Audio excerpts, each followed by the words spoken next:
Good afternoon, everyone. I'd like to call to order this hearing of the Health, Finance, and Policy Committee, and today is April 7th.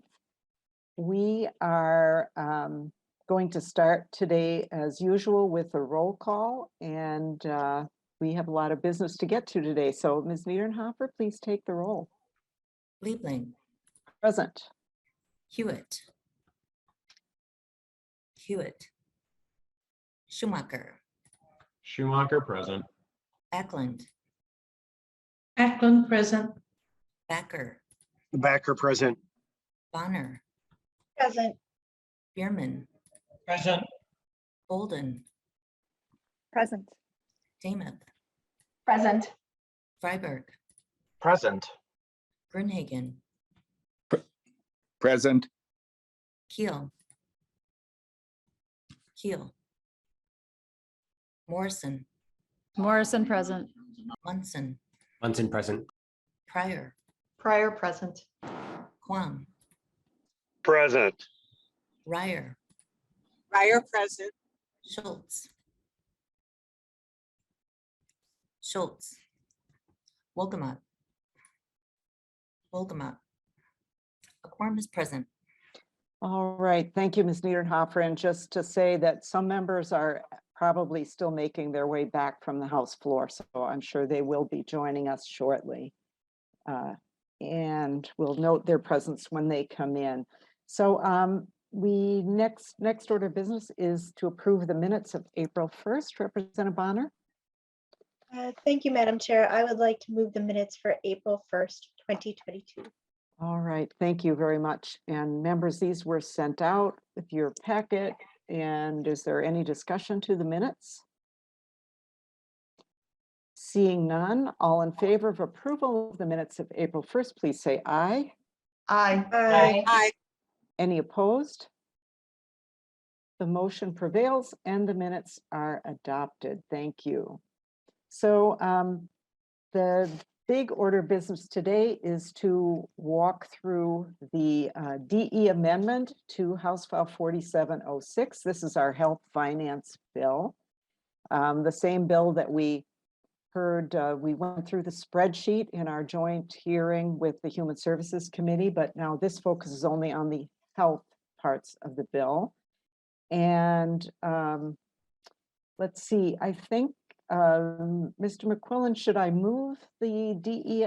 Well, I need to move the bill to get it before the committee, I assume. And so is that correct? And then I should move the DE amendment so that we can have this before us. Is that correct? Yeah, it's your call, Madam Chair. Oh, okay. All right, I think we should do that then. So I'm going to move House File 4706 just to get that before the committee, and then the DE amendment, which is our actual health finance bill. And I don't have the, I don't think I have the actual coding for that, Mr. McQuillan, if that is the DE1 or what the code is on the amendment, just for clarity. Or maybe one of the House staff knows. Ms. Hunterman? Madam Chair, it's the A22-0419. Okay, so that number that she just said is what I am moving to get it before the committee. So with that, I think I'm turning first to Mr. Chun, and just to remind everyone that these folks are going to be walking through the bill. They are the stars of our show here, and they have been doing tons of work. And I think what we'll do is kind of what we did in Human Services. If members could, as we do the walkthrough, which is, the bill is long, as we do each article, maybe we could just pause and see if members have technical questions. And if you do, we'll call on you to ask those, but we have a lot to get through and we have a lot of public testimony as well. So if members could just keep it to technical questions, and we will keep our comments and our debate for tomorrow when we do markup, if that's okay with everyone. Representative Schumacher, does that sound like a reasonable plan?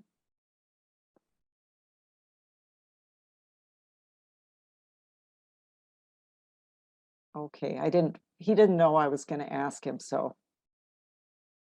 Yeah, sounds good, Madam Chair. Thank you. All right, thank you, Representative Schumacher. Okay, so with that, I think we're going to go first to Mr. Chan. No? Madam Chair, Ms. Sunderland will start off with Article 1. All right, thank you very much, Ms. Sunderman. And I'm going to go and grab my hard copy of the bill so that I can follow along. And please begin. All right, Madam Chair and members, I'll be starting the walkthrough with Article 1, which is the Department of Health Finance article. Sections 1 through 6 are from House File 4398 as amended, which is the governor's bill. This is compliance with the Federal No Surprises Act, and it includes requiring the Commissioner of Health to enforce balanced billing requirements, modifying consumer balance billing protections, and expanding continuity of care for pregnant patients who change health plans. The next group is sections 7 to 9 and section 98. This is from House File 3696, the first engrossment. This makes changes to the all payer claims database by requiring the collection of data on non-claims based payments and modifying the allowable uses of the data. It also requires a report on healthcare spending across payment models. Section 10 is a governor's proposal. It reestablishes in statute the Advisory Council on Water Supply Systems and Wastewater Treatment Facilities. Section 11 is also a governor's proposal. It establishes an annual licensing base fee plus a per bed and per bassinet fee for hospitals, with the funds to be used for trauma hospital designations.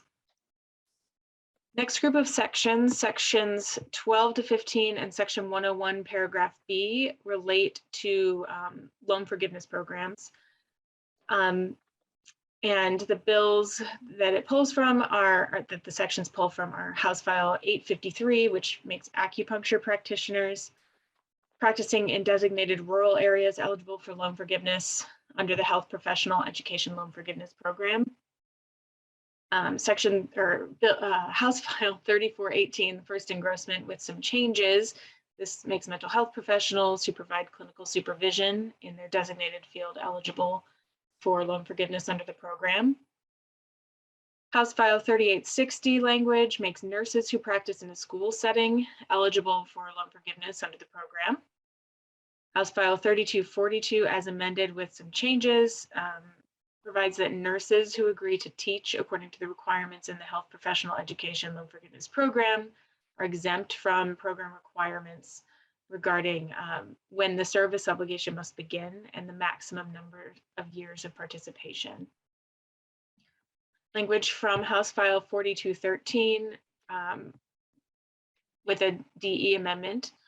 This changes a term used to define certain providers eligible for the loan forgiveness program, and it expands eligibility for loan forgiveness to certain providers who work in a practice with at least 25% of their patients from an underserved patient population.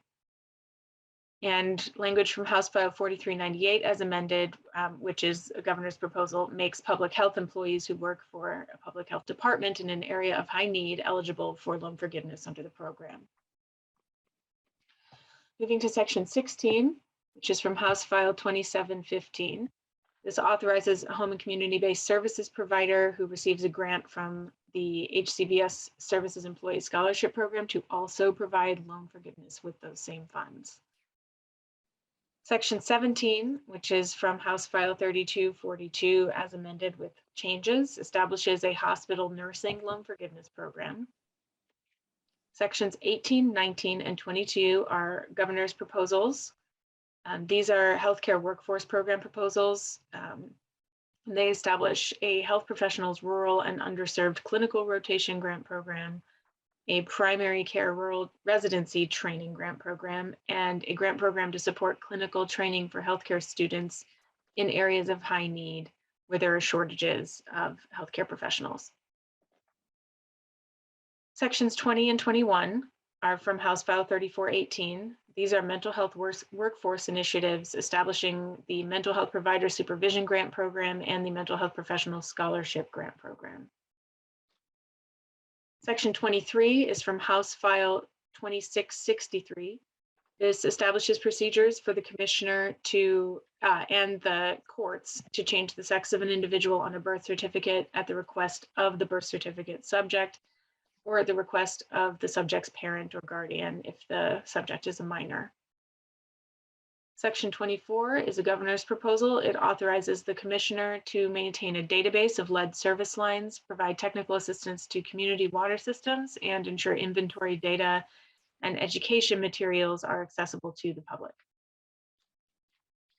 Section 25 is a governor's proposal. It modifies fees for department review and approval of engineering plans for healthcare facility construction and remodeling projects. So sections 26 through 30, 92, 95, and section 101 paragraph C are all from House File 3242 as amended.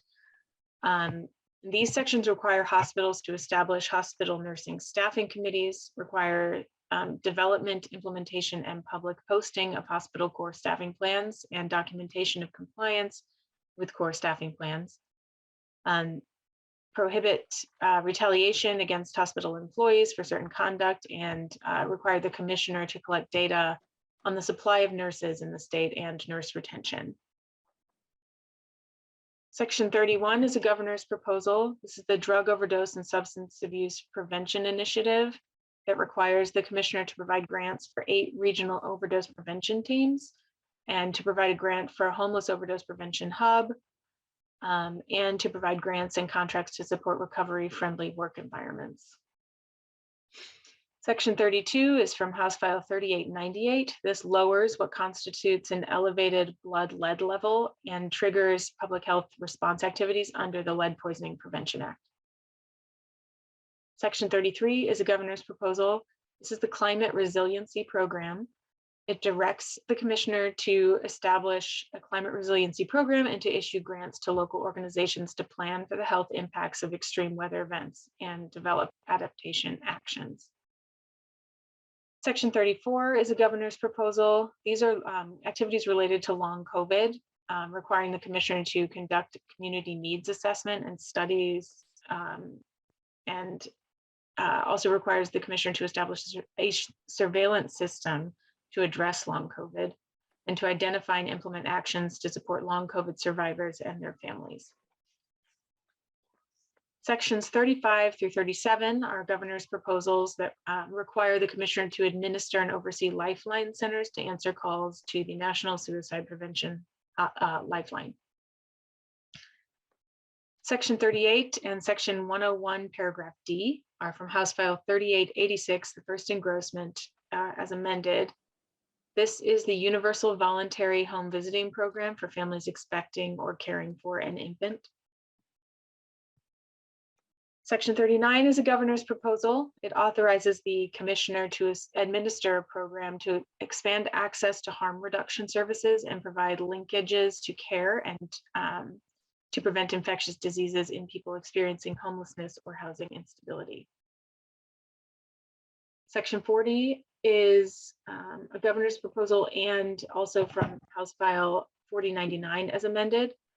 The section establishes the Community Solutions for Healthy Child Development Program in statute, which was originally a temporary grant program established in 2020. And it was funded for fiscal years 2020 to 2023. Section 21 is a governor's proposal that establishes a grant program for remediation of lead sources in drinking water in schools and childcare settings. Section 42 is from House File 1419, the first division engrossment, and also a governor's proposal which establishes a Skin Lightening Projects Public Awareness and Education Grant Program at MDH. Section 43 is a governor's proposal. Is the Community Health Worker Initiative. So it requires the commissioner to support collaboration to expand the community health worker workforce and directs the commissioner to issue a grant to a nonprofit community organization to expand that workforce. Section 44 is a governor's initiative regarding reducing health disparities among people with disabilities. Requires the commissioner to coordinate with partners to address barriers to healthcare for people with disabilities, conduct a community needs assessment, and establish a health surveillance and tracking plan. Also to issue grants and provide technical assistance. Section 45 is a governor's proposal. It allows the commissioner to award a grant to a nonprofit organization to support Public Health AmeriCorps members. Section 46, also a governor's proposal. This is the Healthy Beginnings, Healthy Families Act. This establishes a Minnesota collaborative to prevent infant mortality, authorizes grants to improve infant health, establishes the Help Me Connect online navigator to connect pregnant and parenting families with local services. It also authorizes a universal screening program to identify young children at risk for developmental and behavioral concerns, and permits grants to implement model jail practices to prevent or to benefit children of incarcerated parents. Section 47 is a governor's proposal and also from House File 3114. This is the Minnesota School Health Initiative, which establishes a program to provide grants to support existing school-based health centers and establish new school-based health centers. Sections 48 through 50 are governor's proposals that modify the funding formula for community health centers to include funding for foundational public health responsibilities. Sections also specify uses of community health board funds for foundational public health responsibilities and provide grants to tribal governments.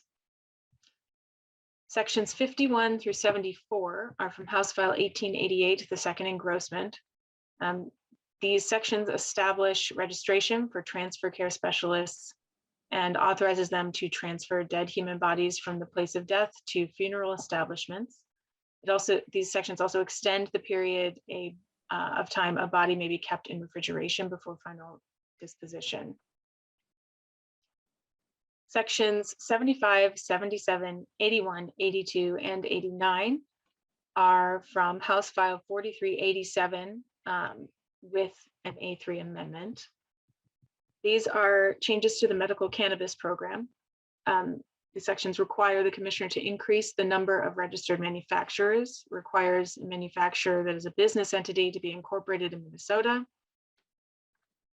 Sections establish background study requirements for controlling persons of a manufacturer and require the commissioner to return part of an application fee if an applicant to be a manufacturer is not selected. Sections 76, 78 through 80 and 83 through 88 are from House File 3162, the second engrossment.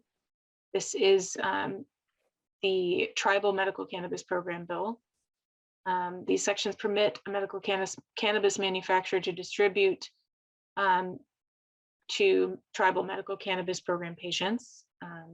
Sections allow a tribal medical cannabis program to transport medical cannabis to testing laboratories and to other Indian lands. Also allow patients enrolled in the state medical cannabis program to receive medical cannabis from a tribal program and extend protections in state law to tribal medical cannabis program patients and employees.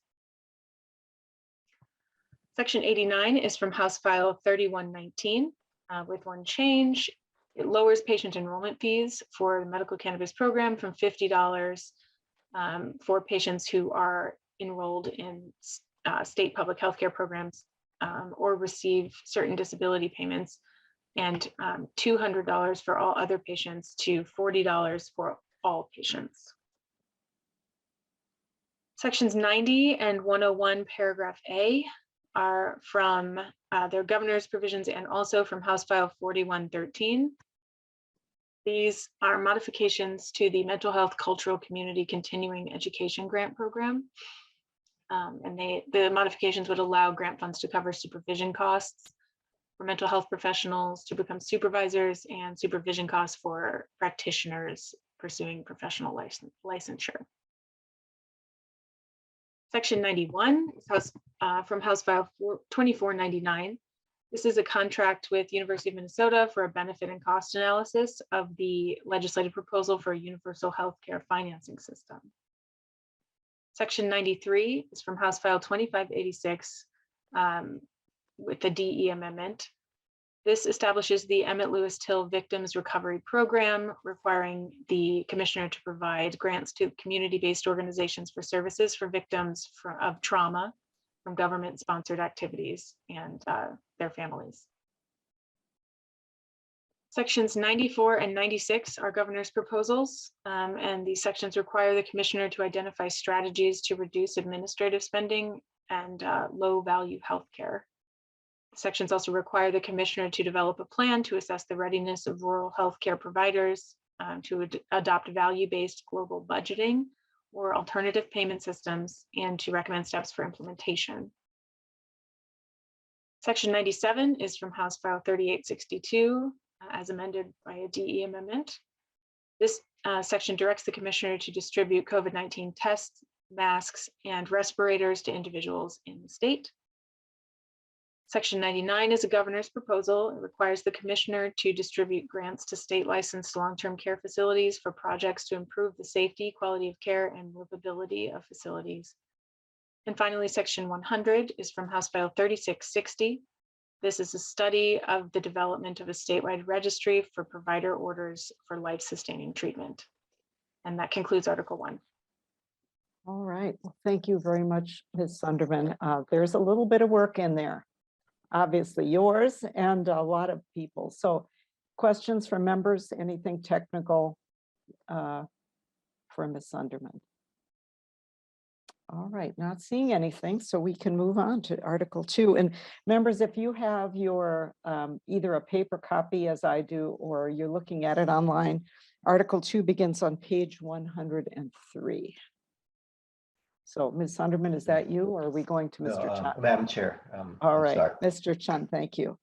So Article 2 is the Department of Health policy article. So it begins on page 103 of the delete all amendment.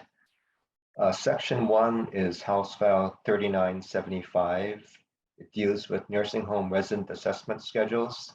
It specifies 2 circumstances in which a significant change of status assessment is not required. Sections 2 and 3 are from House File 4000. These change the definition of byproduct material in sections that govern radioactive materials. Then sections 4 and 65 are from House File 4112. These change the membership of the Rural Health Advisory Committee, also established the Health Equity Advisory and Leadership Council at the Health Department. Section 5 is from House File 4214. It eliminates certain data posting and reporting requirements related to ST elevation, myocardial infarction response, treatment, and outcomes. Then sections 6 and 76 are House File 2812. They provide an exception to the hospital construction moratorium for North Shore Health and Grand Marais. Also require the commissioner to provide recommendations on whether similar exceptions should be authorized for other hospitals. Then section 6 is House File 3470, provides an exception to the hospital moratorium for Children's Hospital in St. Paul, authorizing addition of beds for pediatric inpatient behavioral health services. Then section 7 is House File 3874. This excludes dental clinics and offices that perform diagnostic imaging using dental cone beam computerized tomography from the definition of diagnostic imaging facility. So it's an exemption from certain annual reporting requirements. Then section 8 is House File 4063. Requires hospitals, before they discharge a patient who is uninsured or whose insurance status is not known, to screen the patient for eligibility for charity care, public health care programs, and premium tax credits. Then sections 9, 23, 24, 20, and 26 to 64 modify a requirement for electronic monitoring of residents of certain long-term care settings. They also modify the membership and duties of the Home Care and Assisted Living Program Advisory Council and modify provisions that govern assisted living facilities. Then section 10 is House File 4025. It amends the Healthcare Bill of Rights to require healthcare facilities and providers to allow at least one designated support person with a pregnant patient that is receiving healthcare services. Sections 11 and 77 are from House File 3871. They make changes to the cancer reporting system, allowing health department staff to interview cancer patients after notification of the provider. It allows the cancer reporting system to share certain data with other state and national cancer registries. Then sections 12 to 16 are House File 3873. They modify definitions of certain types of lead work in the Lead Poisoning Prevention Act. They modify activities that may be conducted without a license or certification to perform lead work. Then sections 17 to 22 and 77 are from House File 4573. They modify nursing home licensure statutes related to changes of ownership. Then section 25 is from House File 3148, modifies the definition of palliative care in the hospice care statutes. Then section 66 is from House File 4001, requires the commissioner to receive an individual's application to work as a guest tattoo technician, guest body piercing technician, or guest body art technician at least 14 days before the applicant conducts the body art procedure. Then sections 67 to 75 are from House File 3876. They make changes to the medical cannabis statutes, require implementation of a state centralized electronic database, require laboratories to collect or contract for the collection of cannabis samples when they manufacture, and modify provisions related to transportation. And that's the end of the walkthrough for Article 2. All right, thank you very much, Mr. Chun. And Mr. McQuillan also reminds me that in our documents, document 4 is a bill list.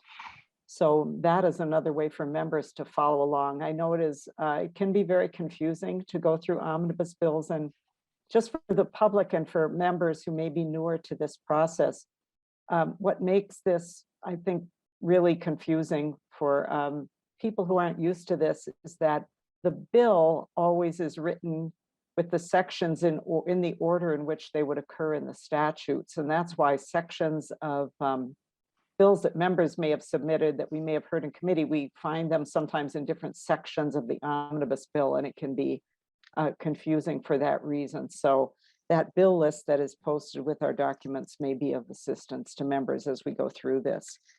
So, okay, so I think we're now on Article 3, and is Mr. Chun, is that Sure. still you? Yes, it is. Please So Madam proceed. Chair, Article 3 is the healthcare finance article. So it begins on page 170 of the delete all amendment. Sections 1 to 8 and 55 are from House File 4430. These establish a healthcare affordability board that's authorized to set healthcare spending growth targets for a 5-year period, to require performance improvement plans, and take other steps to reduce healthcare spending increases. And the board is also required to establish an Office of Consumer Protection. Then a number of sections 9, 11, 26, 34 to 36, 38, 39, and 56 are from House File 3365. These eliminate cost sharing under MA and Minnesota Care, effective January 1 of 2023. Then section 10 is House File 3839. This requires DHS to include information on dental provider enrollment in their annual reports that they submit on dental utilization. Sections 12, 25, 27, and 40 are from House File 3153. They expand MA coverage of tobacco and nicotine cessation services. The changes include covering phone counseling through a quitline, expanding eligible providers, and eliminating certain prior authorization volume and cost sharing requirements. Then section 13 is House File 4576. This is a governor's recommendation, provides MA coverage for former foster care youth who had been enrolled in Medicaid in another state. Sections 14, 48, and 49, also governor's recommendations. These make various changes in eligibility and other procedures for healthcare programs related to the transition from the public health emergency.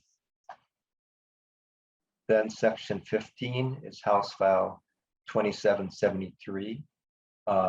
This increases the income limit and spend down limit for persons who are elderly or have disabilities, so that the limits are 133% of the poverty guidelines effective July 1 of 2025. Section 16, this is House File 4576, provides continuous eligibility for 12 months for children under MA. Section 17 is House File 3147. This expands adult dental coverage under MA by removing language that specified that coverage was limited just to specified services. Then sections 18 and 19 are from House File 3691 in modified form.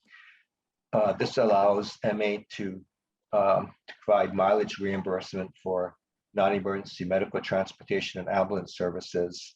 And this reimbursement would be adjusted to reflect increases and decreases in the price of gasoline. Sections 20 and 21 are from House File 4062.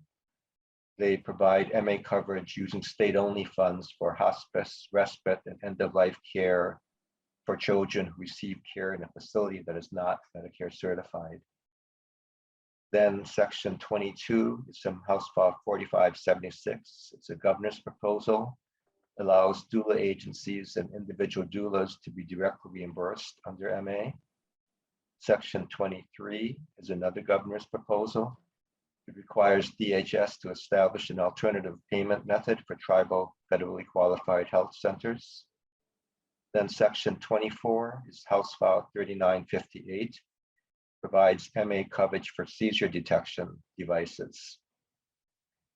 Then sections 28, 30 to 32, and 33 allow MA enrollees to opt out of managed care effective January 1 of 2023.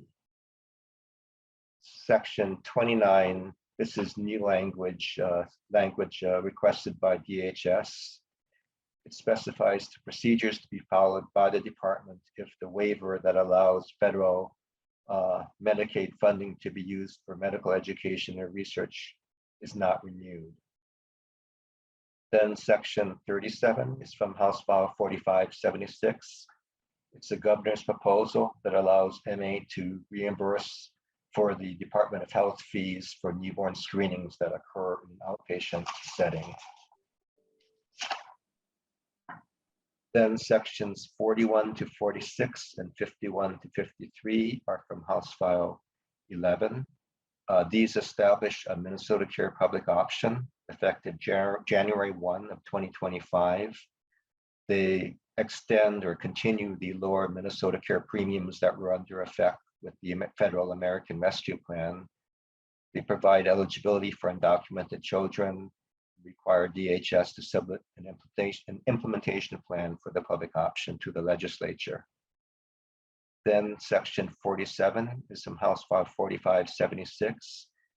It's a governor's proposal. It requires DHS to continue to provide periodic data matching grants to the counties. Section 50 is House File 4472. Requires the commissioner to establish a dental home pilot project. And then section 54 is from House File 3717. Requires DHS to report to the legislature to compare current service delivery and payment systems for MA and Minnesota Care with at least 2 alternative models. And that is the walkthrough for Article 3. All right, thank you, Mr. Chan. I will just pause for a moment to see if there are any technical questions from members. Okay, not seeing any, so I think we can go on to Article 4. Okay. Right, so Madam Chair, Article 4 is the healthcare policy article. So that starts on page 251 of the bill. And these sections 1 to 11, the entire article is all from House File 3636. So this is the DHS healthcare policy bill, and it makes changes to healthcare program administration, including changes related to the managed care ombudsperson, children in foster care, telehealth, and also MA trust and annuity language.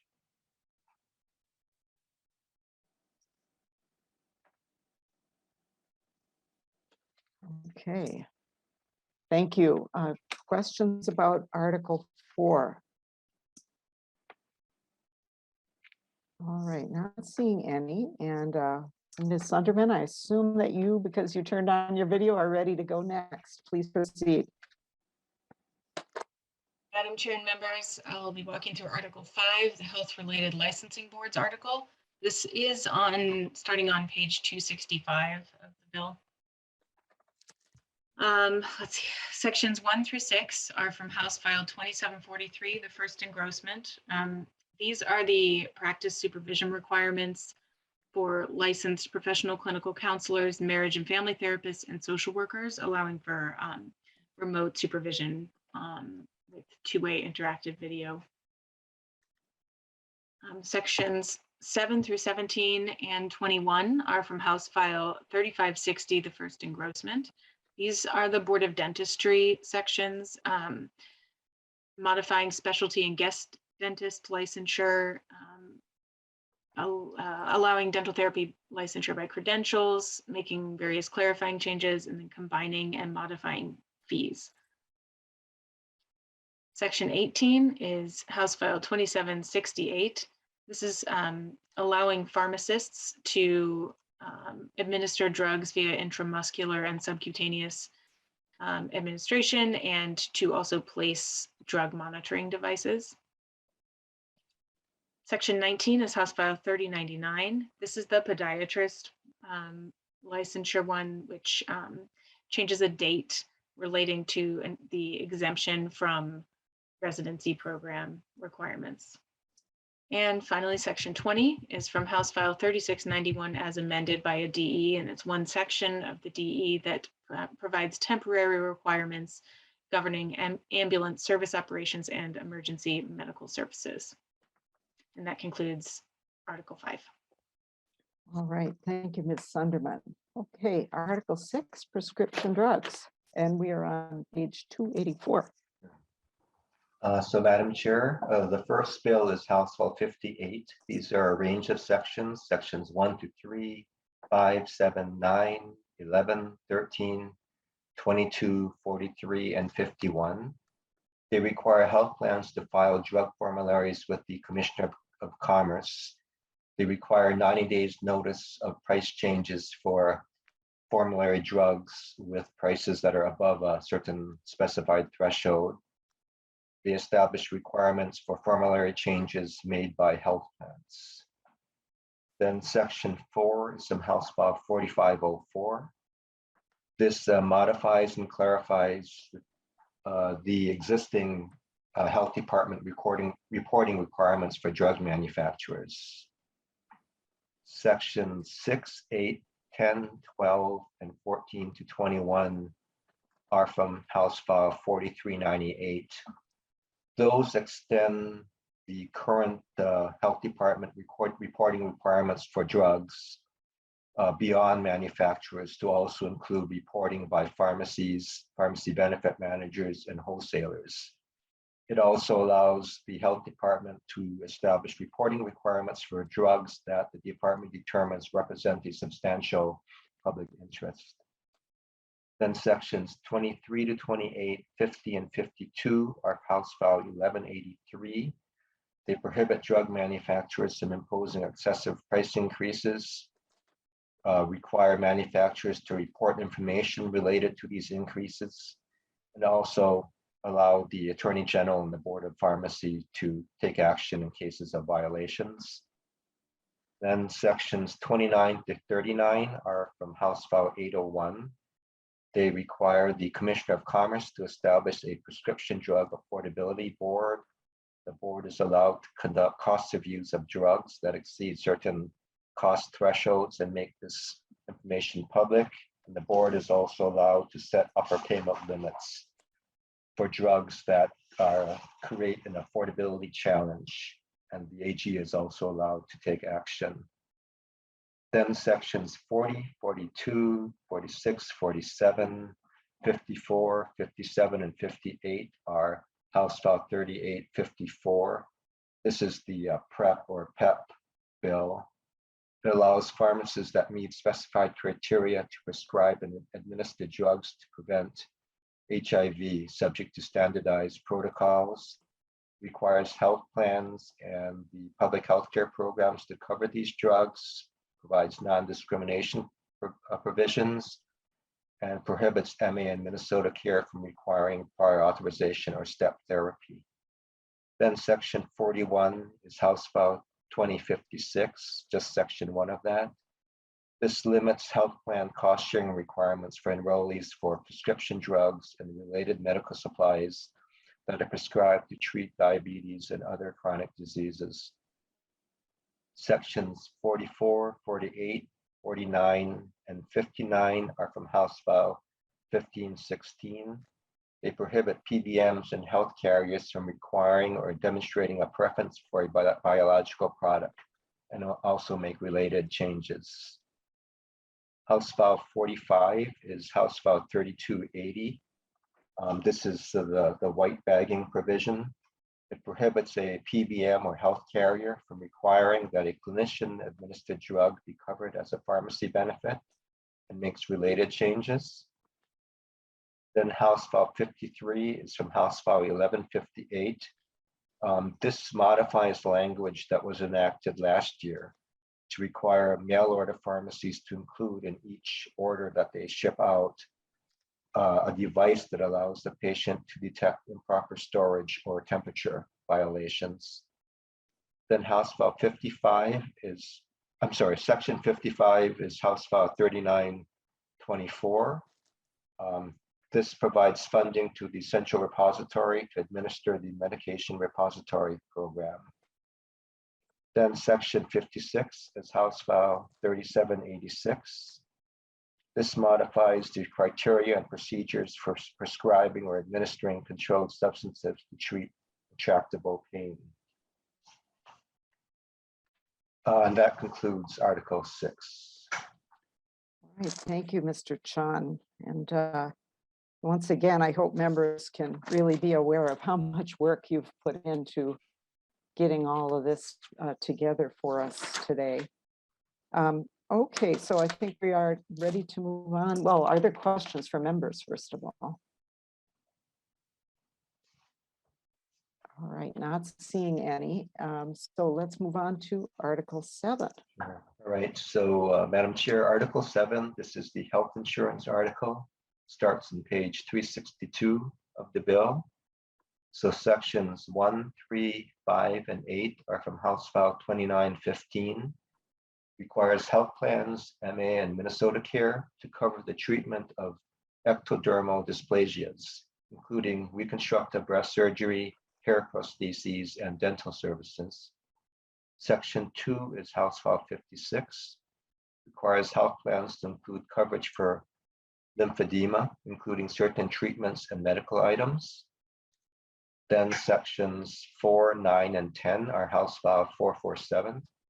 Requires health plans, MA, and Minnesota Care to cover, without enrollee cost sharing, additional diagnostic services or testing after a mammogram if a healthcare provider believes this is necessary. Then sections 6 and 7 are House File 626. Prohibits a health plan company, MA, or Minnesota Care from restricting the choice of where an enrollee receives services for the diagnosis, monitoring, and treatment of a rare disease or condition. And that is Article 7.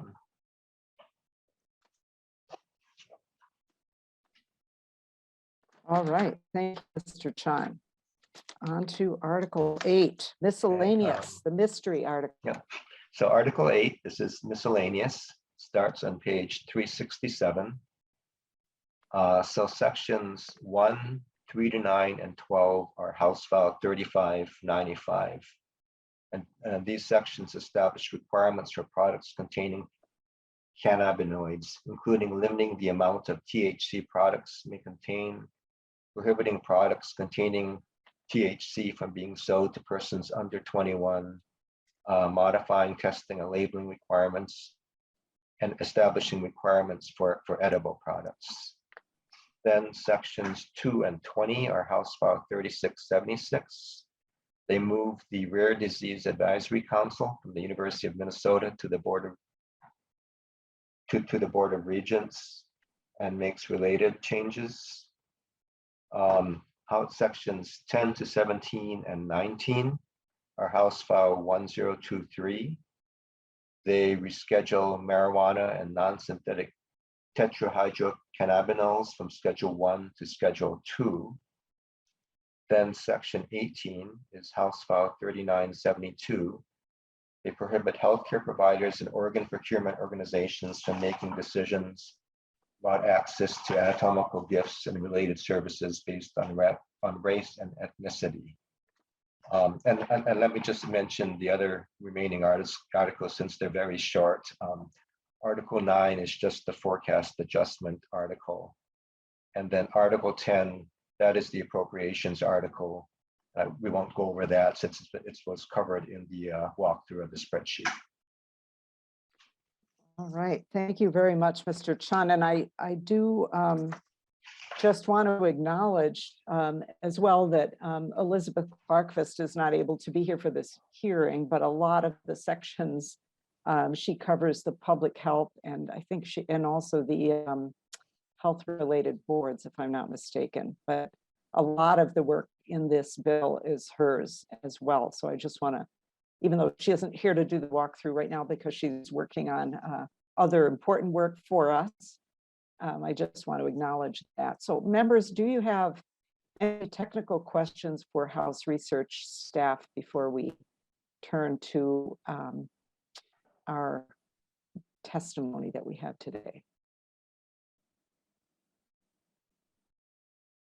All right, not seeing any. There definitely is a lot here, and I'm grateful that we have testifiers here who are going to speak to us, and we welcome their comments, and we will turn to them. I think we have now some of them, just to sort of set the table here. We have quite a few people who've signed up to testify. We also have documents that have been submitted for the committee. I do want to mention that to members that we do have those and we will be reviewing those. I know I will, I hope other members will as well. We have tried to ask our testifiers to designate which articles they're testifying on, just to try to keep it logical for members. Some of them wish to testify on numerous articles, so I will just ask our testifiers, if when you testify, just please make sure that we know what part of the bill or what, it's not so important to tell us what article you're on as it is to tell us the subject that you're testifying about, so that we're able to listen to your testimony and understand what you're trying to convey to us. So that would be my ask of the testifiers. Also, because we have a lot of people who want to testify, we're asking testifiers to please limit your testimony to 2 minutes or 5 minutes total if you're testifying on multiple articles. So with that, the very first testifier who I have on the list is Maria Huntley. And welcome to the committee. And please introduce yourself. So I won't repeat this for everyone, but please introduce yourself, tell us your name, who you represent, and then go right into your testimony. So welcome. Thank you, Chair Liebling and committee members. My name is Mariah Huntley. I am the CEO of the Minnesota Academy of Family Physicians. The MAFP is the largest physician specialty organization in Minnesota, representing more than 3,100 family physicians, residents, and medical students from across our state. Family physicians provide comprehensive primary care across the lifespan, serving as the entry point for most patients' healthcare needs and helping coordinate care with other specialists.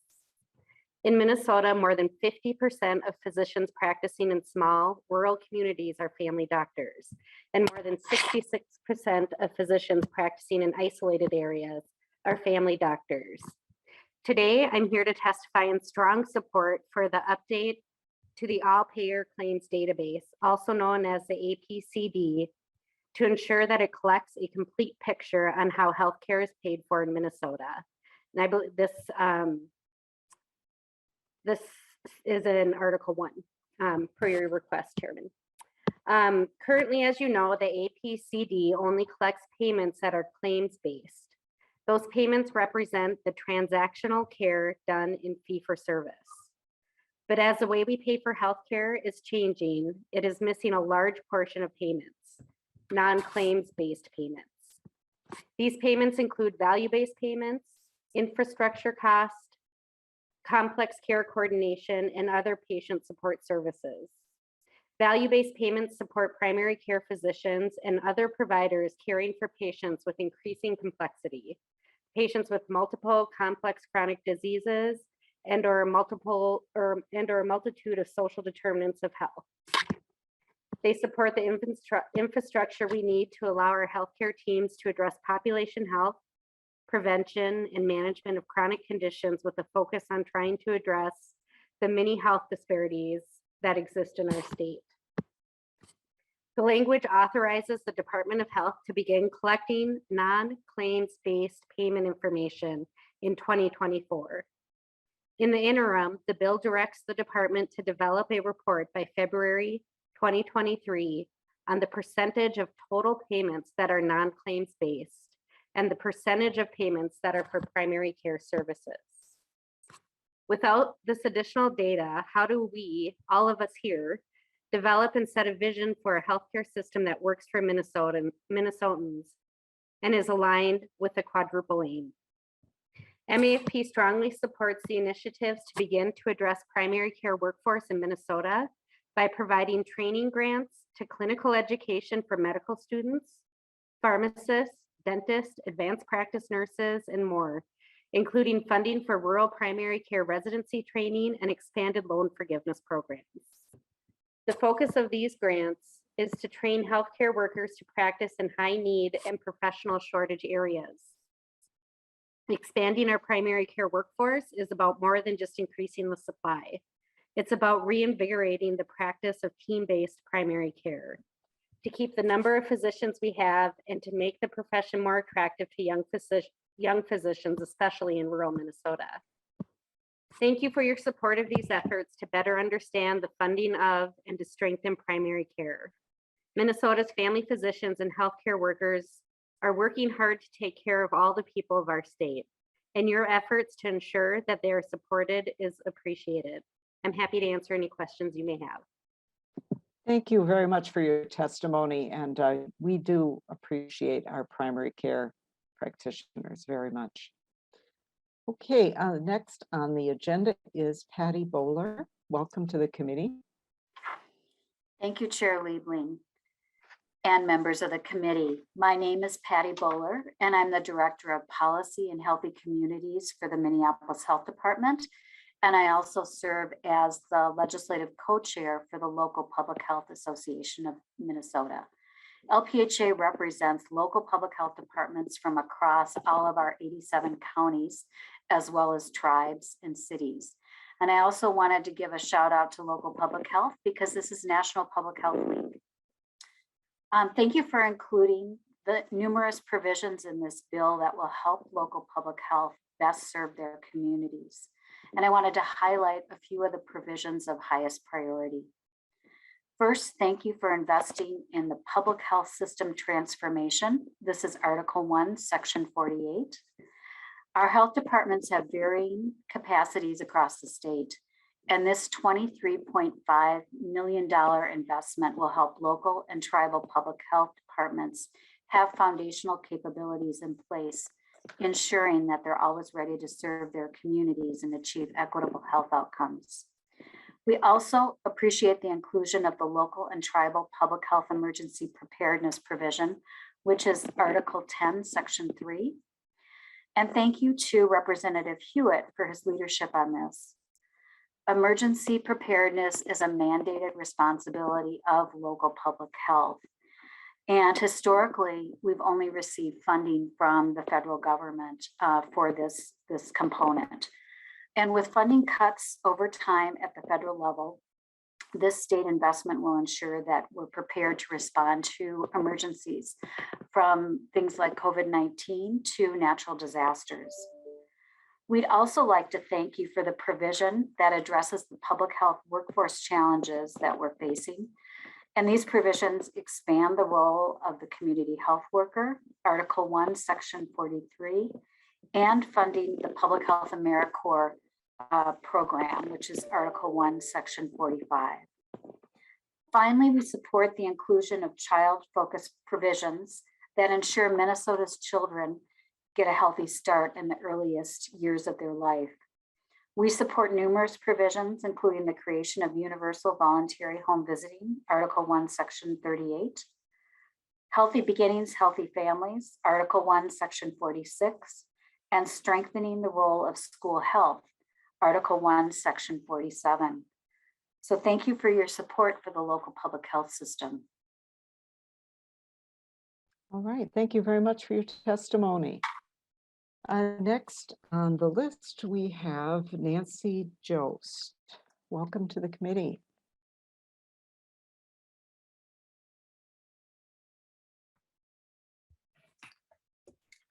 Good afternoon, Chair Liebling and members of the committee. My name is Nancy Jost, and I'm the Director of Early Childhood at West Central Initiative, based out of Fergus Falls. And I'm also the co-chair of the Minnesota Prenatal to 3 Coalition and a member of the Family Home Visiting Coalition. Both the Prenatal to 3 Coalition and the Family Home Visiting Coalition support House File 4706. Collectively, we are excited to see significant investments in Minnesota's youngest children, their families, and their caregivers. We strongly support the Community Solutions Fund for Healthy Child Development.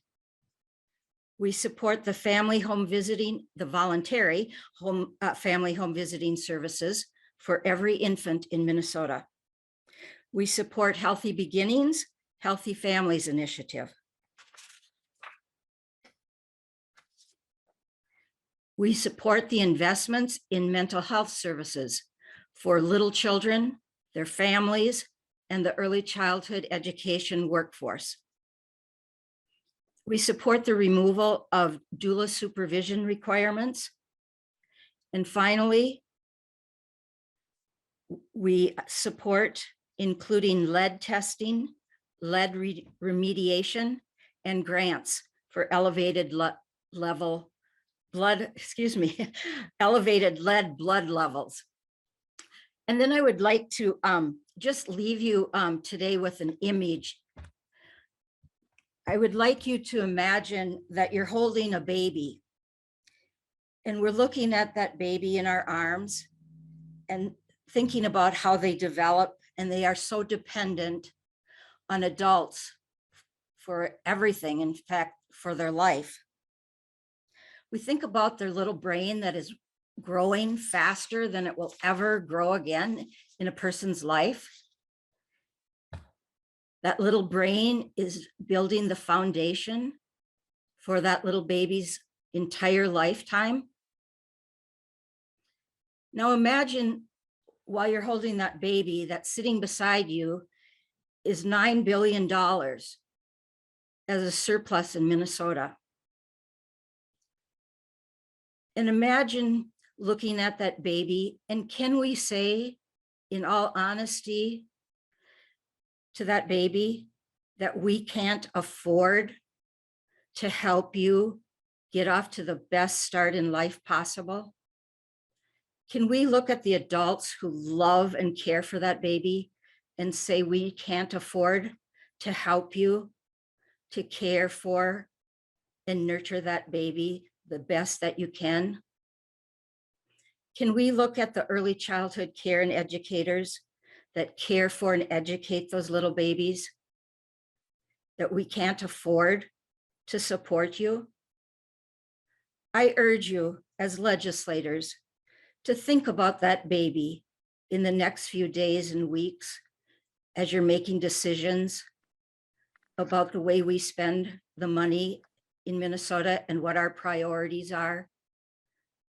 And I just urge you to think about that baby every time you vote. Thank you. Thank you very much, Ms. Jost. I can't help but mention that one of our members probably literally is holding a baby, her new baby granddaughter, I think daughter. Yeah, Charlotte, I believe. And so interesting that you bring us that image today. Thank you for your testimony. Okay, we have Zhang Vang Li. Committee. Great. Good afternoon, Chair Liebling and members of the committee. My name is Zhang Ming Li. I am a parent and a member of the Hmong Early Childhood Coalition. I am here today to express gratitude and support the inclusion of the Community Solutions Grant Program in House File 4706, Article 1. I got involved with Hmong Early Childhood Coalition about 12 years ago because as a young mom, I did not have the necessary resources and tools to advocate for my children and family. Hmong Early Childhood Coalition was only able to provide limited support as members of the coalition are all dedicated individuals who volunteer their time before or after their workday.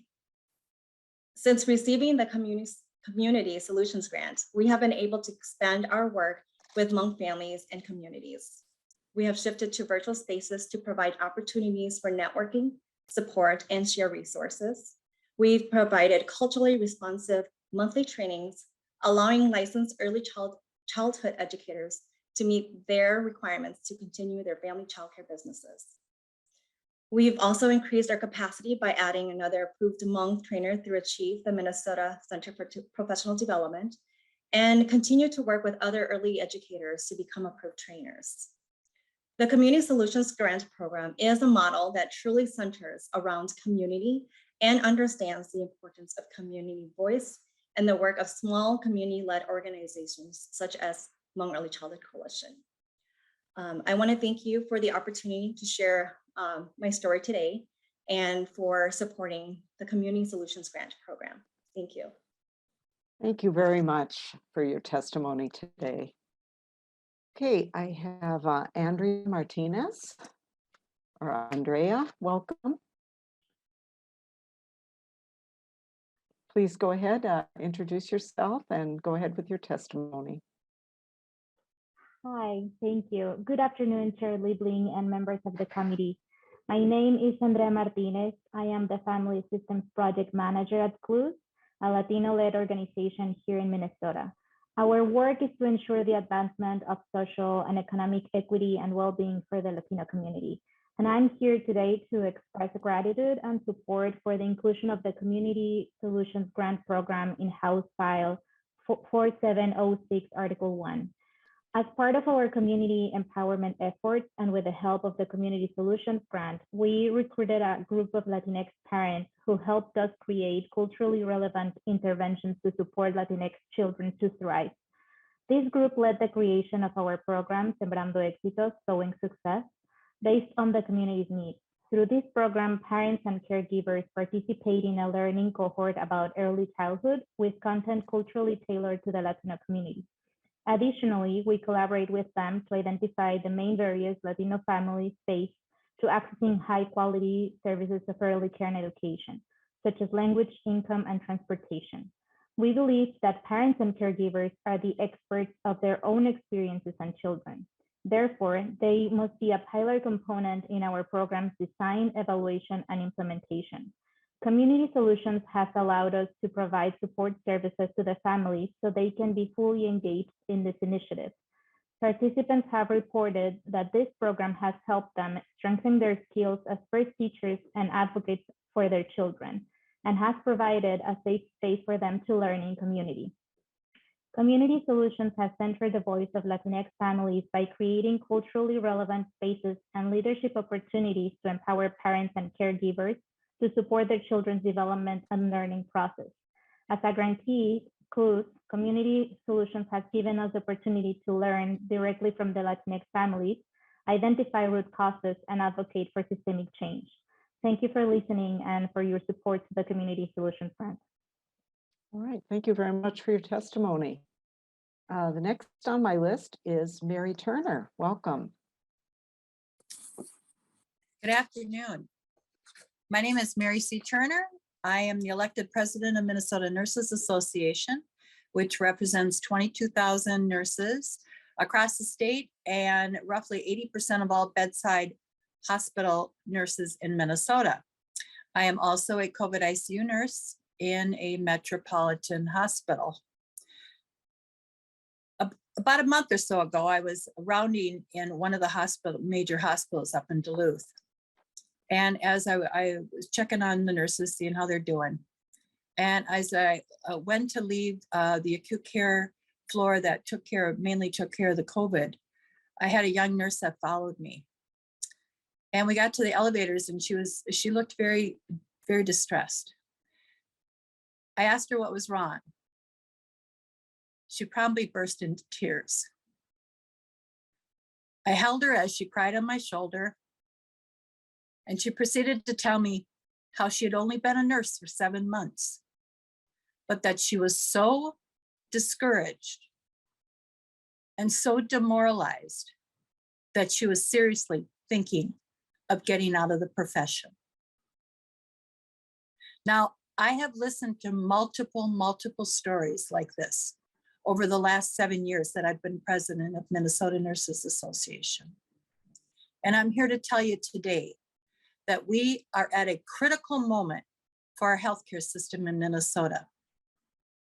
There's a crisis in our hospitals. Nurses are overworked, overwhelmed, and understaffed.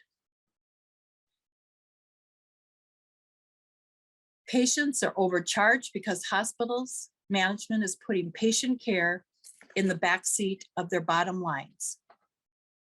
The COVID-19 pandemic did not create these problems.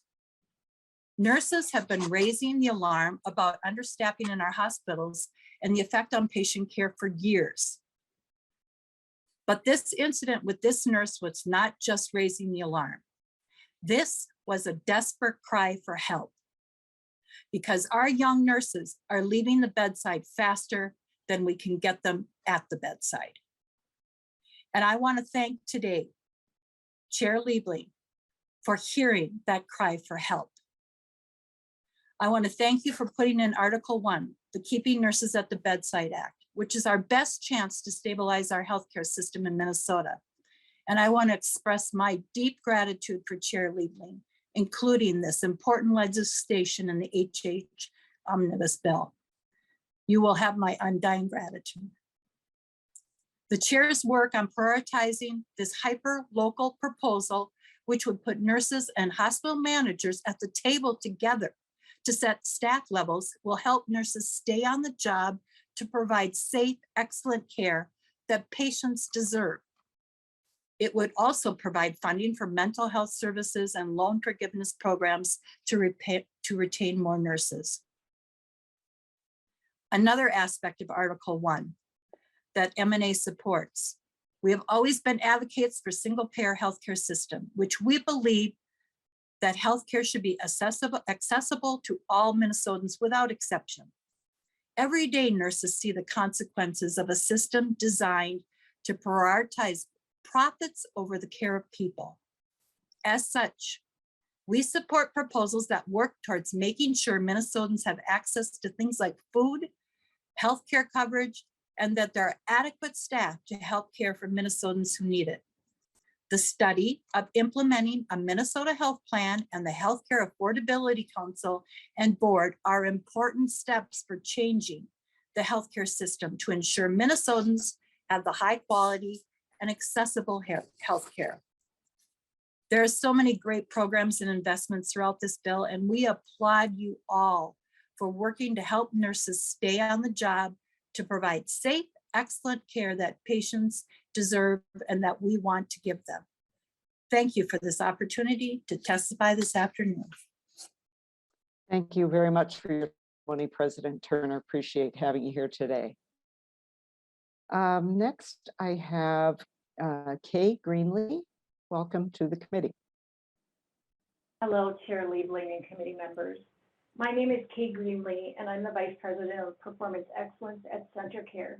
I've been a nurse for over 40 years. I am here this afternoon to express my concerns with the staffing ratio requirements for hospitals in HF 4706, Article 1, Sections 26 through 30. Center Care has demonstrated their commitment to people of our workforce, regardless of their role, but certainly including nurses. We invested to keep them whole from a pay perspective during the first surge, and even if they weren't working. Center Care providing scheduled incentives when we needed them more, retention bonuses to keep them with us when their skills were demanded elsewhere in the state or the nation. And we said thank you with a COVID award for hanging in there last May and again this past January. We did these things for our people, but mostly for the patients we serve, to assure we were staffed and able to provide excellent care in the right place at the right time. Additionally, to ensure the best possible care for our patients and a positive work environment, St. Cloud Hospital, for example, has a staffing committee comprised of frontline workers, including nurses, who serve in various capacities to assure a comprehensive approach to staffing. We did this because it's the right thing to do. We didn't and don't need this legislation. The experience over the past 2 years has taught us a lot about how to work together across departments in one hospital and across many hospitals within a system or a region to serve the people of Minnesota, many of them from rural communities. The flexibility and innovation used to staff our hospitals before, during, and after the surges of the pandemic saved lives. I can't imagine how the outcome for the people of Minnesota would have been different if this legislation would have been in place. Thanks for the opportunity to testify this afternoon, and I'll be available for any questions. All right, thank you for your testimony. We have Mary Krinke, welcome. Thank you, Madam Chair and members of the committee. For the record, my name is Mary Krinke and I'm with the Minnesota Hospital Association. My comments today are going to focus on Article 1 and Article 3, and starting out with Article 1, Sections 26 through 30, which mandates that all hospitals must have a staffing committee and empowers this committee to make the staffing decisions for a hospital. Specifically on line 43.8, a hospital must implement the core staffing plans approved by a majority vote of the Hospital Nurse Staffing Committee. This fundamentally changes operations of a hospital, moving current staffing decisions from nurse management to a committee, which may or may not have the expertise to know the full breadth of hospital operations or the experience and availability of other healthcare team members. For example, does the hospital have physicians on staff, respiratory therapists, pharmacists, or nursing assistants? The language instructs this committee to set a maximum number of patients that a registered nurse can care for on each inpatient care unit. This approach does not recognize the needs of the individual patient or the experience of the nurse. The language says that hospitals must have a process to allow employees or patients to submit anonymous concerns related to safe staffing. But safe staffing is not defined in the bill. Is it considered unsafe if a hospital needs to admit a new patient and it is above the staffing ratio? Hospitals need flexibility to care for patients, and sometimes this means moving staff around to where it is most needed. The last 2 years have been extremely stressful for everyone involved in healthcare. And while this bill does contain many good provisions in other sections, like helping with loan forgiveness and mental health grants, this language will stifle innovation, reduce flexibility, add costs, and most harmful, potentially limit a hospital's ability to admit patients who need our care. I'd like to move on quickly to Article 3, sections 2 through 7, and another section as well. In this section, the language creates an affordability board and advisory council charged with establishing healthcare spending growth targets. MHA has concerns with such a broad policy and regulatory body. Rather than creating this new entity, the Health Economics Department at the Minnesota Department of Health could be used to accomplish similar research and healthcare spending trend analysis. The language charges this new somewhat political entity to review performance improvement plans if a healthcare provider exceeds its spending target. The language goes even farther to give this new affordability board the ability to issue civil penalties.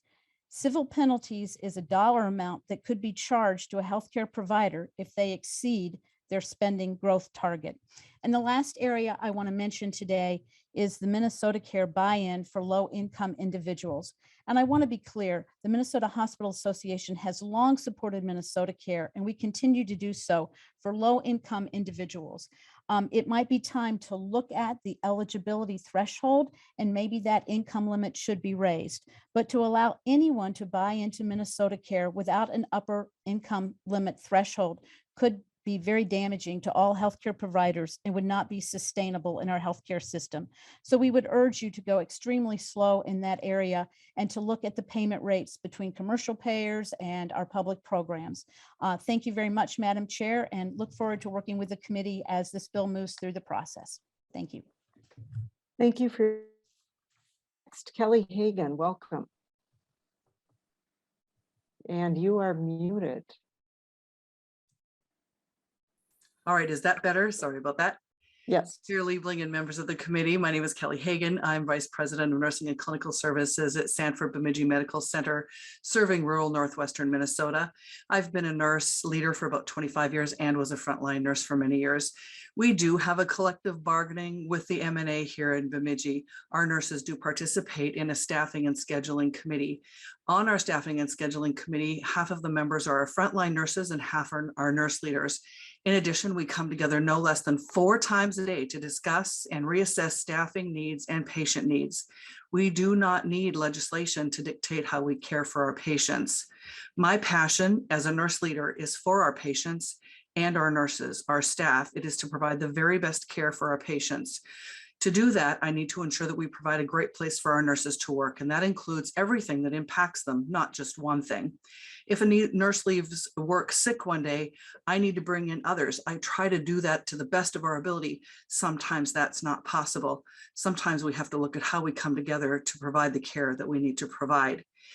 In Bemidji, we employ most of the nurses in our area, not only registered nurses, but licensed practical nurses as well. Our staffing and scheduling committee gives us the flexibility to consider the acuity of our patient and the talent of our nurse. It also allows us to meet the unique needs of each staff member by rallying a team around them to support life events. Ola Finley, a nurse at Sanford Bemidji, had a family that were in the Ukraine when war broke out. Because we were a family, our teams rallied around Ola to allow her the time she needed and the support to allow her family a way to escape and to have a safe landing in America. Her team covered her and helped her realize her family's safety. If we were held to specific ratios, this type of support and the ability to cover for our folks would not happen. Ola notes, I'm just so happy with my colleagues, the Sanford family. We are really like family over here. This could happen to anyone at any time. And this approach really takes away the family that we have in making these types of sensitive decisions and covering the folks we need. Putting ratios in place would not allow those things to happen. I encourage each of you to seek out and read Ola's story. It was covered in the media extensively. This bill implies that we are not connected and not working intentionally toward the same goal, providing the nursing care appropriate to meet the needs to care for our patients. This is not a simple math equation. This is a work of care, compassion, and commitment to ensure we are doing our utmost to meet the care needs of our patients and also ensure that the care required is matched with the skill of the nurse. Yes, as others have noted, we have challenges. Our communities have not helped us to provide the care that we need by impacting stressors that have really challenged the work and the science that we have imparted around caring for our community. It takes collegiality and connections, discussion, and the ability to be nimble to constantly regard and react to the continuous changes in the environment of healthcare delivery. This bill ties the hands of hospitals and health systems beyond the four walls of the hospital and limits the patients that we can care for. Currently, we submit our staffing plans to MHA.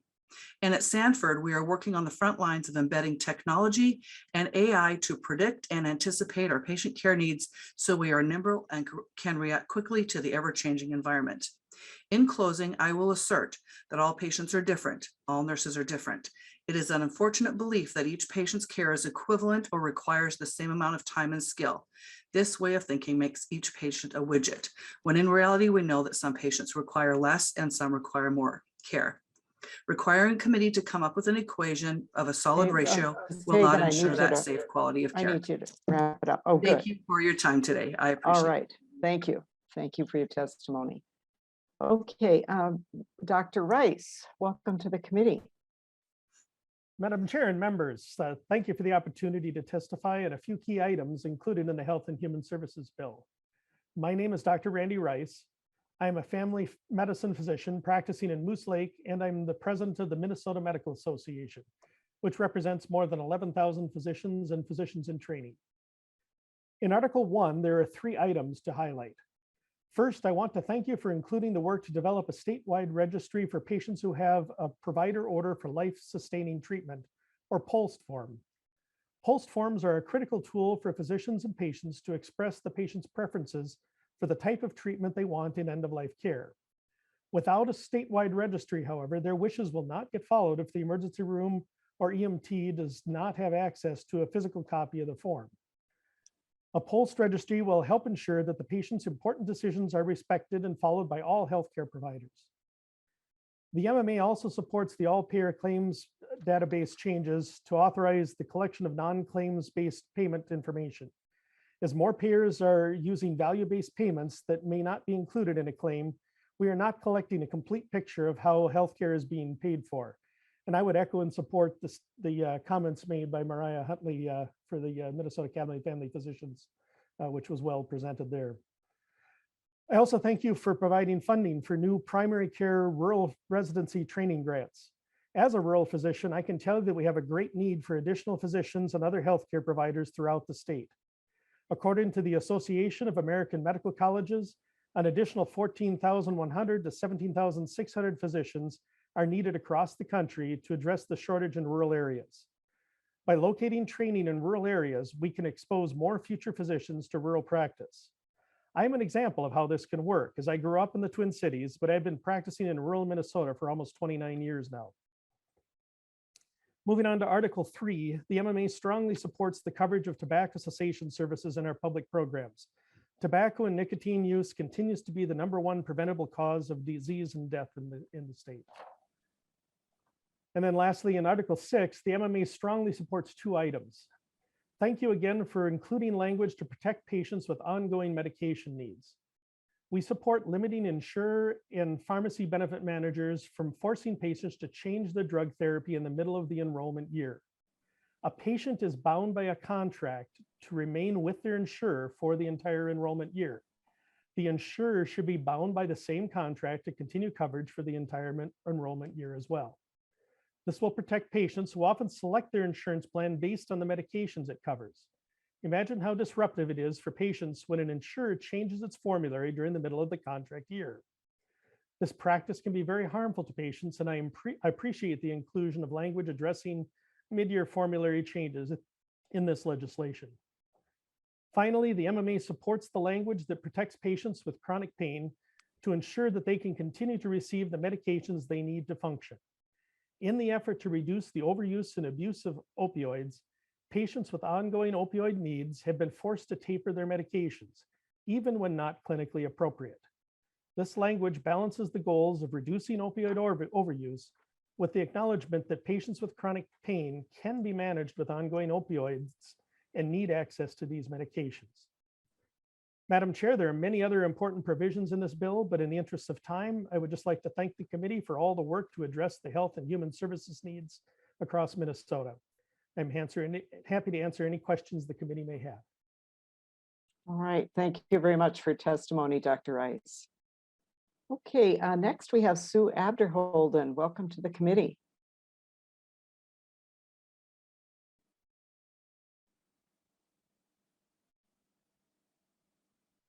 Miss Abderholden, I don't see you here.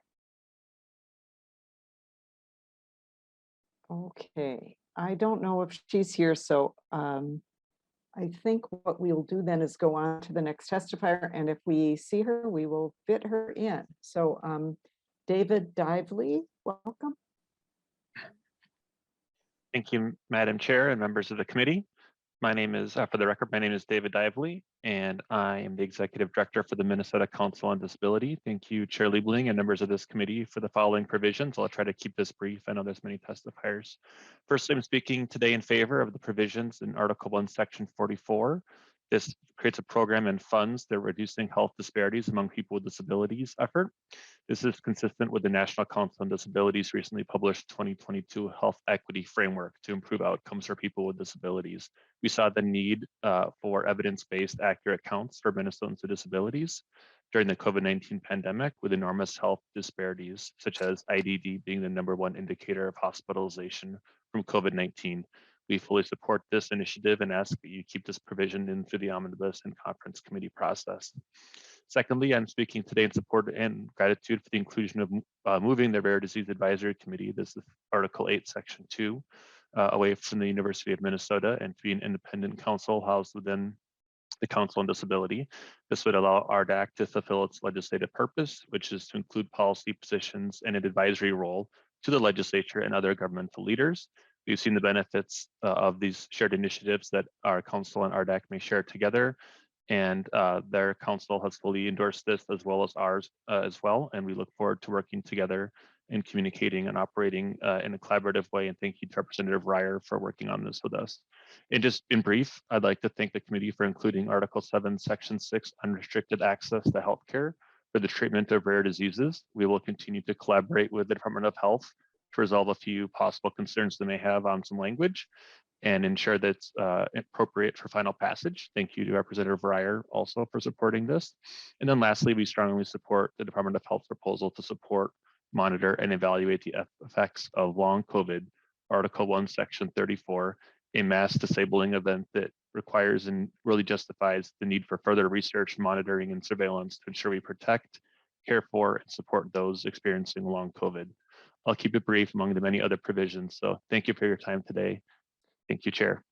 Thank you very much, Mr. Dively. Appreciate your testimony. We have Julia Burkstaller. Welcome to the committee. Thank you. Hi, Madam Chair and committee members. My name is Julia Burkstaller, Public Policy Director for the ARC Minnesota. First and foremost, thank you for the work you've done this session, and thank you for this bill.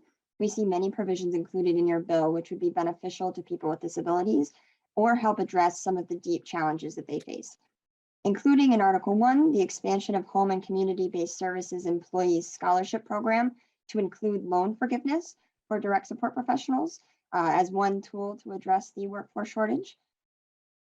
The statewide monitoring of long COVID incidents and grants that support individuals living with the impact of long COVID.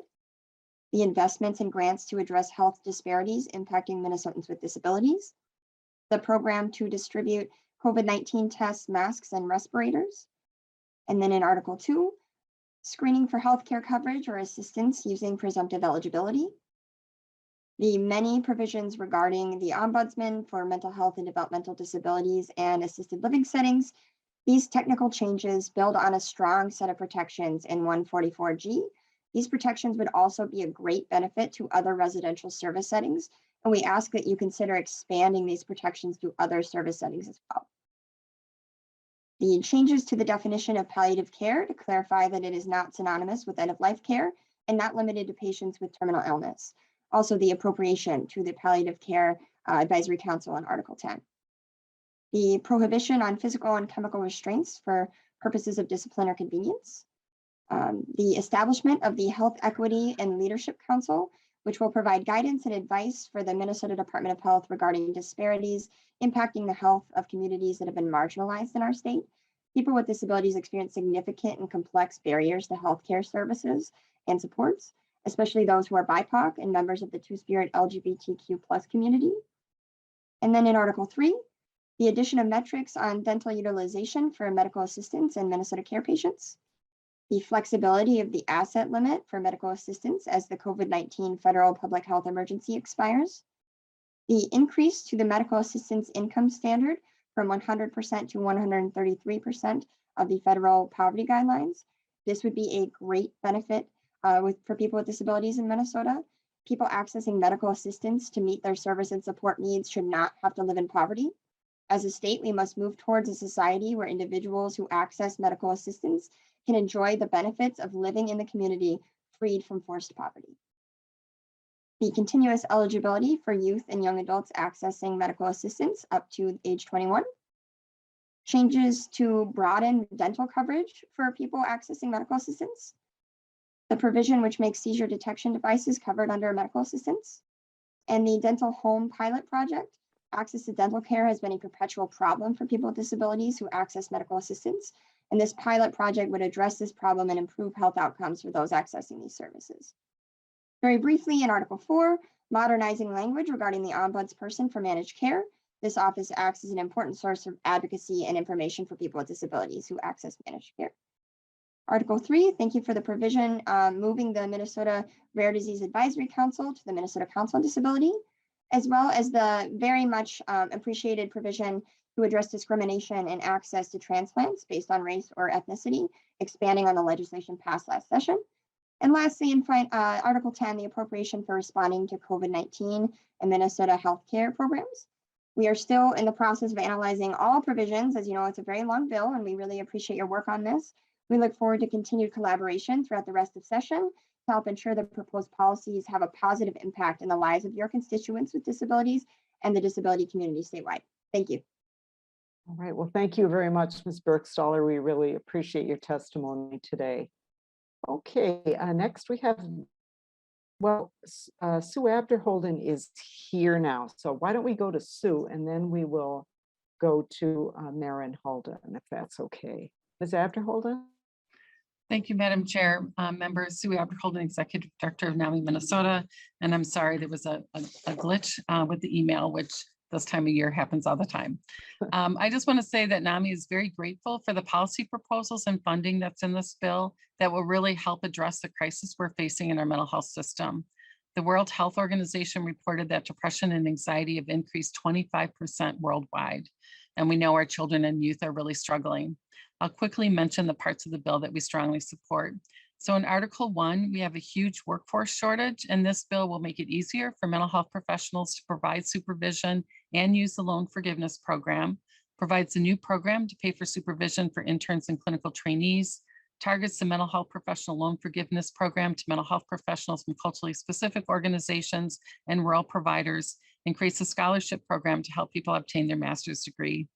It also adds money to train more peer specialists and family peer specialists and funding to create a one-stop shop website for people interested in a career in mental health. We support providing a way for people to change their sex assigned at birth on their birth certificate. Being a trans or gender non-conforming person isn't easy, and the suicide rates are high among that community.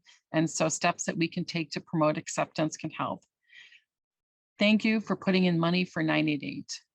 It's going to happen on July 1st, whether we like it or not, and we really need money to be able to answer all those calls that come into Minnesota and make sure that people are getting connected to the services in Minnesota, which is why it's important that our call centers be able to answer them. We certainly hope in future years we can actually use a telecom fee, but for right now, we need to make sure we have funds to carry this out. We also support efforts to expand community health workers and to do universal social emotional screening. In Article 2, we support Children's Hospital and adding inpatient psychiatric beds to existing hospitals with emergency rooms. In Article 3, we support the continuous enrollment on Medicaid for children, also the Medicaid for youth who are in foster care up to age 26, expanding access to dental care. We hope that that includes crowns and full access to the smoking cessation tools, along with reducing the burden of cost sharing under Medicaid. On Article 5, we support allowing supervision needed to become a licensed mental health professional to be done through audio and visual communication. This is really going to be helpful for people in rural Minnesota. And there's lots of funding that goes to all sorts of important things. But I will just say that I think it's, again, really important that we focus on workforce retention, that we try to get more people kind of across the line in providing mental health services. I will admit I'm a little confused about which bill is I'm supposed to talk about in terms of the appropriations. But let me just say we're very thankful that there is lots of funding in here for mental health care. Thank you. All right, thank you very much, Ms. Abderholden. You wouldn't be the only confused person on that score, but pretty soon we'll have the bills together and then we'll all be less confused, I hope. So thank you very much for your testimony. Okay, I think we can go to Maren Holden. Welcome to the committee.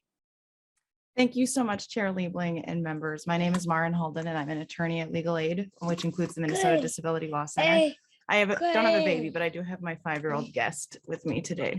Thank you so much for crafting such a tremendous bill. This bill has so many provisions that will benefit Legal Aid's clients. First and foremost, I really want to thank you for including the provision to increase the Medicaid income standard for people with disabilities to 133% of federal poverty guidelines. This is in Article 3, Section 15. When people with disabilities need Medicaid to meet their support needs, they're subject to an excess income standard, which right now forces people to spend down to 80% of federal poverty guidelines, meaning that any income they get over about $870 each month has to be spent on their healthcare expenses. This has structurally forced people who have disabilities across our state into deep poverty. This will improve on July 1st, but people will still be forced to spend down to eligibility limits lower than other pathways. This provision in Article 3, Section 15 aligns both the spend down and the eligibility threshold, or as we call it, the income standard, with other eligibility pathways, and will mean that more people who are still making quite little money will get to keep more of the income that they've earned while getting the Medicaid supports they need. This will be such a massive improvements for our clients. So thank you so much for including this. There are so many other good provisions in this bill that will help our clients. I'll try to highlight just a few very quickly. Provisions that will help our clients get and keep the health care that they need in Article 3. Thank you for including continuous eligibility for Medicaid for children up to 21. That's Section 16. This is such an important way to establish consistency and predictability in coverage. We would love to see this for adults too at some point. Thank you for your attention to the dental coverage in our Medicaid program. That's Article 3, Section 17. And we appreciate the many changes that improve access to Minnesota care, including maintaining the premiums at the American Rescue Plan Act levels. That's Article 3, Section 47. This bill also includes pieces that will really help address inequities in healthcare, including investing in reducing health disparities for people with disabilities in Article 1, Section 44, and expanding the non-discrimination and access to transplant language that was passed last session to include non-discrimination based on race or ethnicity in Article 8, Section 18. Finally, this bill does really several important things to help our state navigate winding down from the public health emergency, including navigator grants in the appropriations, and several pieces in Article 3, extending the COVID-19 asset limit for a period of time, preserving coverage until a person's enrollment, and aligning MAEPD and Minnesota Care premiums with the timing of an enrollee's first enrollment period.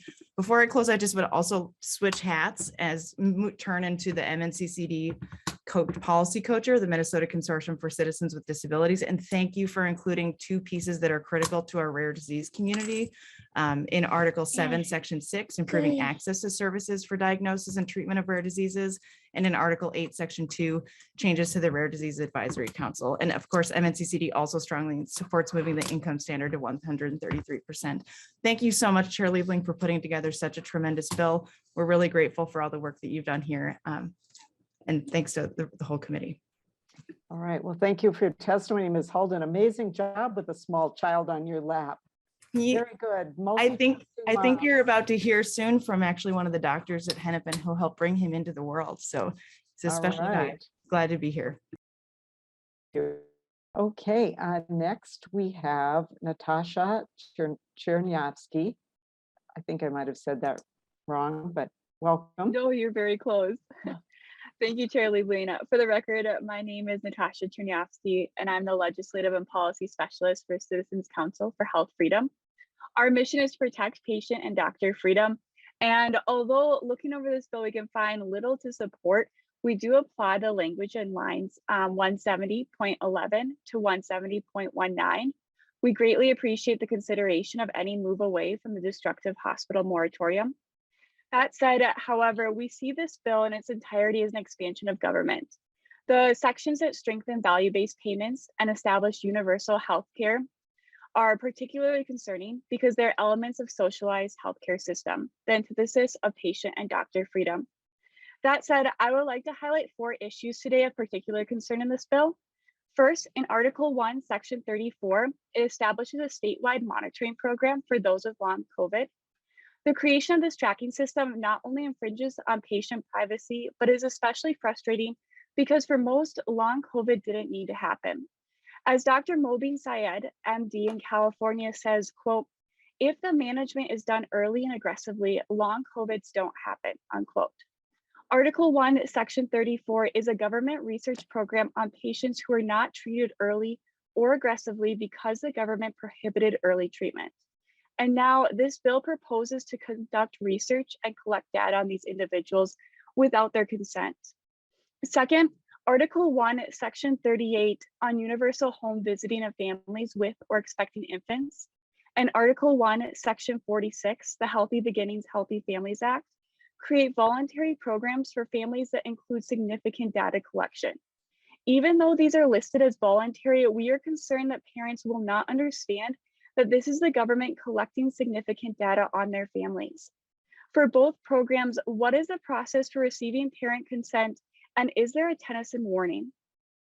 Third, the language in Article 3, Section 37, line 228.5, that pays the Minnesota Department of Health for conducting newborn screening on infants born at home is concerning. We do not want health officials empowered to harass parents who choose, as allowed by law, not to get newborn screening, or who choose to get private testing to keep their children's DNA from being collected, stored, and used by MDH. Would the Minnesota right to opt-out law and a Tennyson warning be given to these parents? Would parents be contacted beforehand, or would a public health official appear uninvited on their doorstep? There are simply not enough protections in this section for parents and their families. Finally, our fourth concern is Article 4, Section 11, which significantly changes the cancer surveillance system. It reduces patient protections and increases access to the patient's medical data. As we have previously said before this committee, we oppose repealing the requirement for physician consent prior to researchers contacting cancer patients and their families. This is especially important because if this language passes, the data of cancer patients and their families will be entered into a nationwide database that will be accessed by government agencies in other states, as well as the federal government and their contractors. All in all, we see significant shortcomings in this bill. There are numerous failures to respect and protect patient privacy, and thus we cannot support HF 4706. Thank you so much for your time, and I'm more than willing to answer any questions. All right, thank you very much for your testimony. Let's see, next I'm gonna skip the order a little bit and go to Dr. Pace because I understand he's on call and might need to leave. So Dr. Pace, are you here? I am Welcome. here. Thank you. Thank you, Madam Chair, members of the committee. Can you hear me? Yes, please Okay, go ahead. perfect. My name is Dr. Samantha Pace. Hi, Marin. I work at Hennepin Healthcare in the Department of Obstetrics and Gynecology, and I'm currently responsible for covering labor and delivery this afternoon, so I will keep my comments brief. There is so much to appreciate in this bill. I want to echo all of the gratitude for the investments in home visits, community health workers, the long COVID research, investments in residency programs, continuous eligibility for Medicaid for people under 21. It's quite a large bill. I am hopeful and am wanting to comment on multiple articles that you would reconsider funding the creation of the Maternal Health and Substance Use Disorder Task Force in this bill. This language was proposed by Representative Morrison in House File 4146. As a provider of obstetric care, we spend an entire pregnancy building trust and trying to help moms benefit from the full spectrum of prenatal care. This relationship is unfortunately undermined and jeopardized by mandatorily needing to report moms using substances when they are trying to do the right thing for themselves and their families. These are often very complicated family situations, and this can often be further exacerbated by the fear of child welfare involvement. Pregnancy is a time when we know that women are motivated to make substantial change, and we have an opportunity to help the family stay healthy and stay together. We do not currently have statewide uniform guidelines of what to do in the area of maternal health and substance use. There's significant variation across healthcare systems and even between healthcare professionals, and moms cannot have the same expectation and experience at any health system, especially if they need help with substance use. In Minnesota, there is a disproportionate number of American Indian women and babies involved in the child welfare system, and we must address these disparities and ensure these families have what they need to stay together. But without a uniform approach, these disparities will continue, as well as the continued stigma of substance use and pregnancy. We need your help to make progress on this journey and to identify those guidelines that can best serve moms and families statewide. This task force will truly mean more families will be able to get the help they need so they can stay together, allowing us to spend our energy on prevention and treatment of substance use disorder instead of alienating and penalizing families and continuing the stigmatization. Thank you again for the many investments in this bill in our health and our communities, and thank you for allowing me to testify today. All right, thank you, Dr. Pace, for being here today. Okay, we will go to, let's see, going back again on the list. Next is Toby Pearson. Welcome to the committee. Thank you, Madam Chair, members. My name is Toby Pearson with Care Providers in Minnesota. Today, on behalf of the Long-Term Care Imperative, I will begin our testimony and then turn it over to Ms. Hubert to continue. We have testified in committee about providers struggling with staffing, occupancy, and census. In staffing, we testified that we are having severe challenges and that currently there are approximately 23,000 open positions. That's about 20% of our workforce. In last fall, we were losing about 1,500 workers per month. In occupancy, we testified that our staff shortage has contributed to ongoing steep drop in occupancy. Our average occupancy dropped dramatically to around 65%, with 75% of nursing homes currently limiting admissions. In some cases, entire counties do not have available beds. Cash flow, we said we are circling the drain. When we look at the bill before you, we see a mix. I will touch on a couple of the positives and the areas we want to keep working with the author as well as the departments, and then turn it over to Ms. Hubert. First, thank you for including Article 1, Section 1, the HCBS scholarship by adding loan forgiveness. Second, Article 1, Section 99, the safety improvement grants. Third, Article 10, Section 2, some PACE implementation money. We've had good conversations and pledged to keep working with the department and the author on Article 2, starting at Section 17, the change in ownership language, and Article 2, starting at Section 27, the assisted living technical changes. Now I will turn it over to Ms. Hubert. All right, thank you, Mr. Pearson. Erin Hubert, welcome. Thank you, Madam Chair and members of the committee. For the record, I am Erin Hubert, Vice President of Advocacy for Leading Age Minnesota, and here on behalf of the Long-Term Care Imperative. And I am here to share our opposition to Article 10, Section 10 of the bill, which appropriates funding for a nursing home standards board. As Mr. Pearson said, we have 23,000 open positions within long-term care in all areas. That's housekeeping, dietary, direct care staff, management. And 40% of our members aren't sure that they can meet cash flow needs beyond 1 month if their primary source of payment, which is the state, is delayed because they have already spent their reserves, they've already used their ARPA or care support, and they have already extended their lines of credit. Perhaps most concerning, 15 nursing homes have closed since 2019, 4 since January of this year. And the reality is that COVID-19 exposed the vulnerabilities of long-term care payment, even with the value-based reform system that was passed in 2015. The current bill has zero funding for nursing homes. Instead, it has a $640,000 appropriation for a 9-person commission to tell us what we already know. Nursing homes need structural investments by the state to enable us to raise wages for our caregivers. That is quite a tongue twister. And it is also with a sense of urgency and the magnitude of our workforce crisis that I share the imperatives caution with Article 10, Section 2, the workforce incentive grants.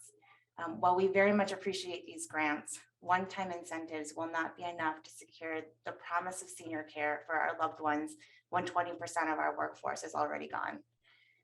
We urge you to invest in permanent funding solutions for long-term caregiver wages. Thank you. Thank you, Ms. Hubert. Next, we have Sam Smith. Welcome.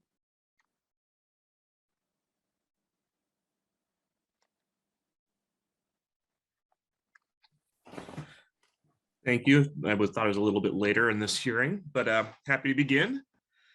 Madam Chair, members of the committee, my name is Sam Smith, and I'm here to testify on the Health and Human Services Omnibus Bill on behalf of the Minnesota chapter of the Alzheimer's Association. Alzheimer's is a disease of the brain that affects an estimated 1 in 9 Americans aged 65 and older at a tremendous cost to families in our healthcare system.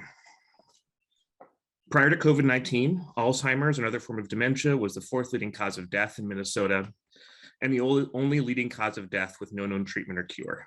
99,000 Minnesotans live with Alzheimer's or another form of dementia, and we estimate this will reach 120,000 by 2025, an increase of over 21%.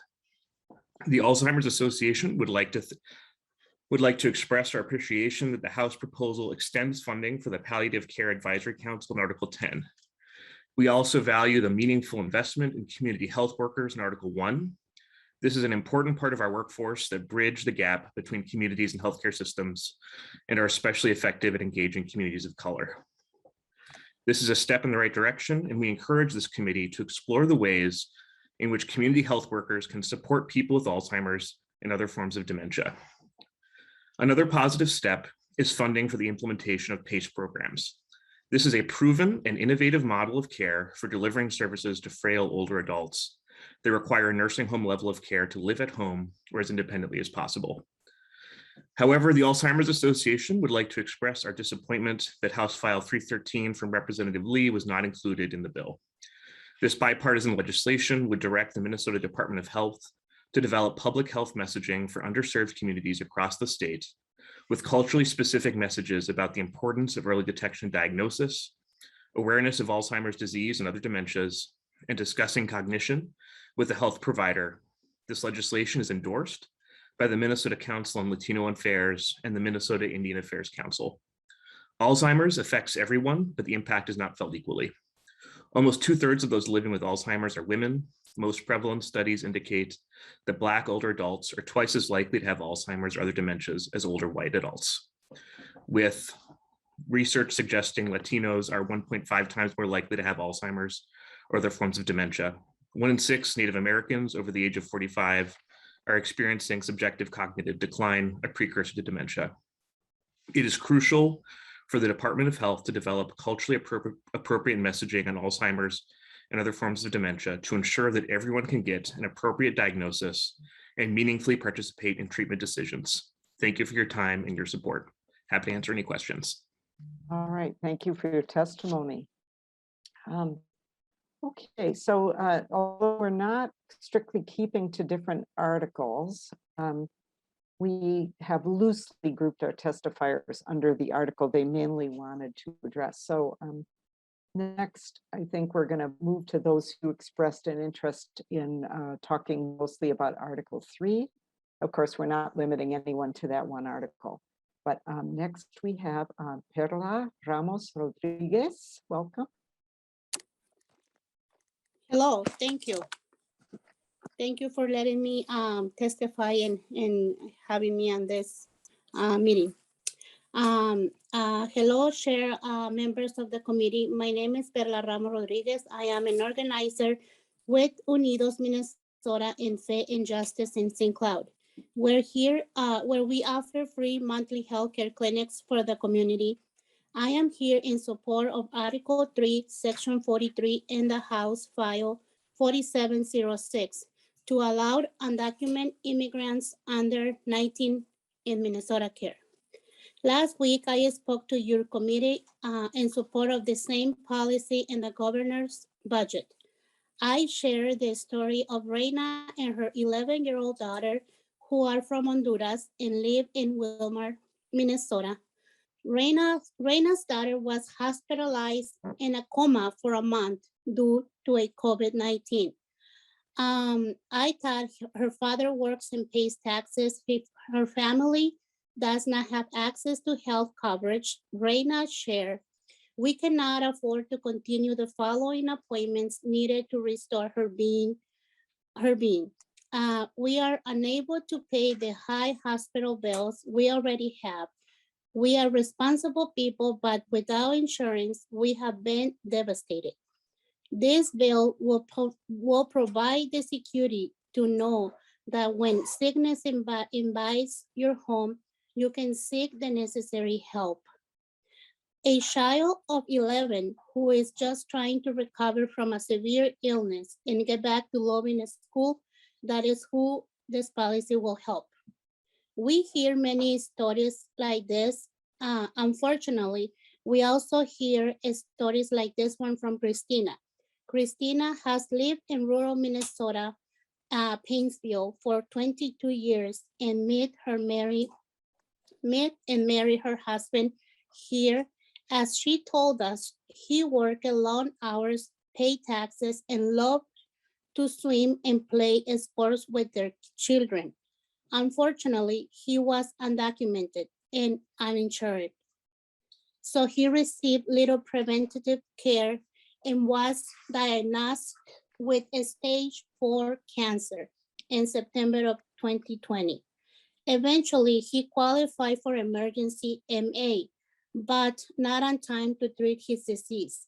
He died in 2021, leaving his wife and children behind. I encourage you to also support including undocumented adults in the Minnesota Care as a House File 11 and House File 3665 to help families like Christina and many others. Our communities support healthcare for all citizens, mixed status, families, and undocumented. We urge to your support this bill for the many good things in it, including allowing undocumented children to qualify for Minnesota Care. Thank you very much. Thank you, Ms. Ramos. Appreciate your testimony today. Thank you. Robert Hyder. Welcome. Thank you, Madam Chair and members of the committee. My name is Robert Hyder, and I'm the Policy Director at Take Action Minnesota, a multiracial people's organization building power for a government and economy that works for all of us. And thank you for this opportunity to testify today on the Omnibus bill. First off, we want to thank you for the inclusion of a Minnesota Care public option located at Article 3, Sections 41 through 46 and 51 through 54. These provisions would make healthcare a reality for nearly all Minnesotans by expanding high-quality, affordable health insurance coverage through Minnesota Care. Unfortunately, not every Minnesotan would have that access to the care they need, as this bill leaves out our undocumented neighbors, essential workers, caretakers, and community members who are over the age of 19. Moving on, we want to thank you for the inclusion of a prescription drug affordability board at Article 6, Sections 29 through 39. A PDAB is a top recommendation made by the Attorney General's bipartisan task force, and it would have the authority to set upper payment limits on high-cost drugs, lowering costs for patients, insurers, and employers at the state. We know that prescription drugs only work if people can afford them, and it's well established that transparency measures alone have no impact on costs without increasing accountability and negotiating power. So this is a crucial provision to bring down those costs. We support the provisions to allow people to opt out of managed care capitated plans and the delivery reform study comparing our current capitated system to alternatives. We also support many provisions to improve people's ability to access coverage and afford care.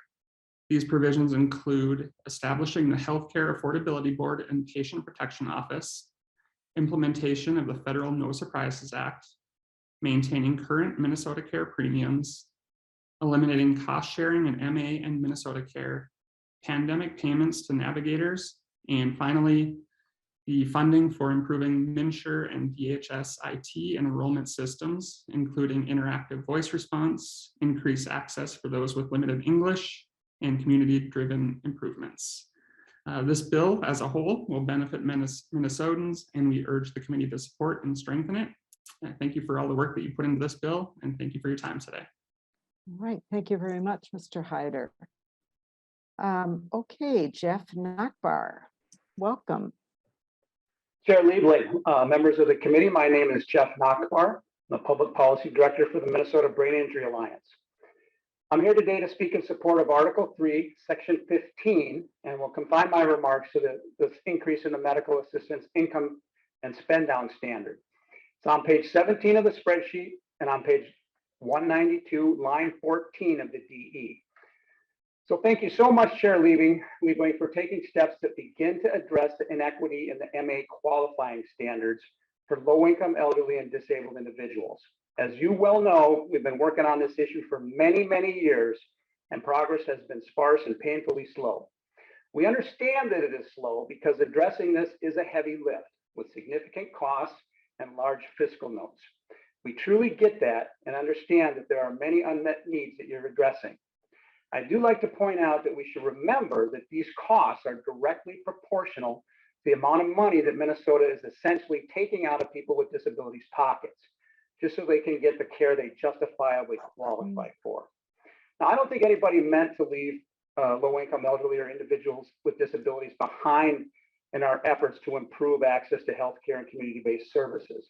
But the fact remains they are significantly behind, and the steps that you're taking will greatly improve this situation and the quality of life for a great number of Minnesotans.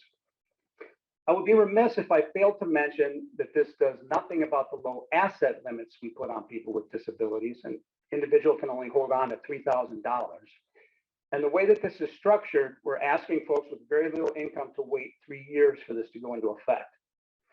Of course, we're excited about the change coming in the spend down this July, just to get it to 100% of the federal poverty guideline. But please remember, people have had to wait for 4 years for this change to come. We're not ungrateful for these improvements. We just hope that maybe you could find a way to move more quickly or stair step it into place sooner. Finally, we all know the real issue is going to be if we can get the Senate to agree to take any action on this, and we stand ready to assist in any way we can, and hope and encourage you all to stay strong on this section. Thanks again for your significant efforts to address inequity in the MA qualifying system. All right, thank you for your testimony, Mr. Nachbar. Okay, Lisa Winkler, welcome. Thank you. Thank you, Madam Chair, committee members. My name is Lisa Winkler, and I'm the Vice President of External Relations for Serve Minnesota, the administrator for AmeriCorps programs statewide, and Minnesota's Commission on National and Community Service. This testimony refers to Article 1, Section 45, pages 58 to 10 through 14, funding for the Public Health Corps. Today, I'm here to thank the committee for recognizing the importance of supporting the Department of Health Public Workforce Grant and our Public Health Corps AmeriCorps program in the governor's supplemental budget bill. This work is more important than ever. Minnesota Public Health Corps will serve a dual purpose. First, to immediately provide carefully trained individuals to help support the overtaxed workforce in our public health system. And second, to create a diverse pipeline of future public health employees. By serving Minnesota's public health agencies, 150 AmeriCorps members will help increase their capacity to engage with their communities in culturally responsive ways, including conducting community health needs assessments and managing projects that advance public health goals. We will do this work in partnership with the University of Minnesota School of Public Health, which will provide expert training and individualized career planning for these AmeriCorps members. All 150 AmeriCorps members who serve each year will receive counseling and support to develop career pathways within the public health system and will receive an AmeriCorps scholarship of $6,400 to further their own education. The grant request of $1 million in each of the next 3 years will increase the AmeriCorps member living allowance to the equivalent of $15 per hour, making service an equitable opportunity for more individuals. The grant will also leverage federal funding of $4.3 million each year. Madam Chair, committee members, thank you for including Minnesota Public Health Corps in the Omnibus Health and Human Services Bill. All right, thank you very much for your testimony. We now move to loosely designated Article 6 testifiers, and the first one on the list is Cami Lavalle. Welcome. Yes, hi. Thank you, Madam Chair and members of the committee for the opportunity to provide this testimony today. I wanted to thank you for including the intractable pain bill, which is Article 6, Section 56 of this omnibus And bill. please state your name and tell us who you're with, if you're with anybody. My name is Cami Laval. I am not with anybody. I am a resident of Minnesota. I am a pain patient, intractable pain patient, palliative care, disabled, and have a few rare diseases that cause the intractable pain. Okay, So that thank you. I'm sorry about Perfect. No worries. Go ahead, please. I am providing testimony specifically on Article 6, Section 56, and I wanted to thank Madam Chair for including the intractable pain bill in this omnibus bill. And I wanted to thank Representative Bierman for championing this bill for years. The reason I am supporting this bill is because it has the unbalanced policies and the gap as far as guidelines not addressing intractable pain has negatively impacted myself, and I would say tens of thousands of Minnesotans. And so the language in this bill will help not only the providers treat their patients, but will help patients like me to receive continued care so we can have a better quality of life, increased function, and work on our goals so we could get back to work if we are within the population that is an option. The guidelines and the policies in Minnesota lacked any mention of intractable pain. So that is why this legislation is so vital. This will fill a huge gap in what is happening right now, and it will stop patients like me and worse off than me, including cancer patients, from falling through the cracks. And at the same time, it has safeguards and guardrails in there to make sure that the physicians are monitoring their patients to make sure they don't have any problems with misuse or diversion. And so I'm just very grateful that this bill was included in the omnibus bill. It is vital. I cannot say enough thank yous that will suffice for this. So thank you very much for the time and believing in this legislation and including it. Thank you and have a great afternoon. Thank you very much for your testimony, Ms. Laval. We really appreciate that you're here to speak with us today. Thank you. Okay, Tina Sands, welcome. Good afternoon, Chair Liebling and members of the committee. I am trying to figure out how to turn my camera on, but apparently I can't. My name is Tina Sands, and I am speaking in my personal and not professional capacity. And I also speak towards the needs of people with intractable pain throughout Minnesota who have also experienced these issues. There we go. Oh, I thought I had my camera on. I'm sorry. It is my sincere hope that HF 4706 Article 6 Section 56 will serve to address the real and perceived understandings of our medical guidance as it relates to people with intractable pain who are in need of both short and long-term opioid therapies. As the woman before me spoke, you know, there are guardrails in the current legislation, and there are items to protect other people who may not be in intractable pain. Intractable pain is something that is way beyond the scope of what a lot of people ever experience. I am a person who lives in constant pain due to several medical conditions, including Sherman's disease and colitis.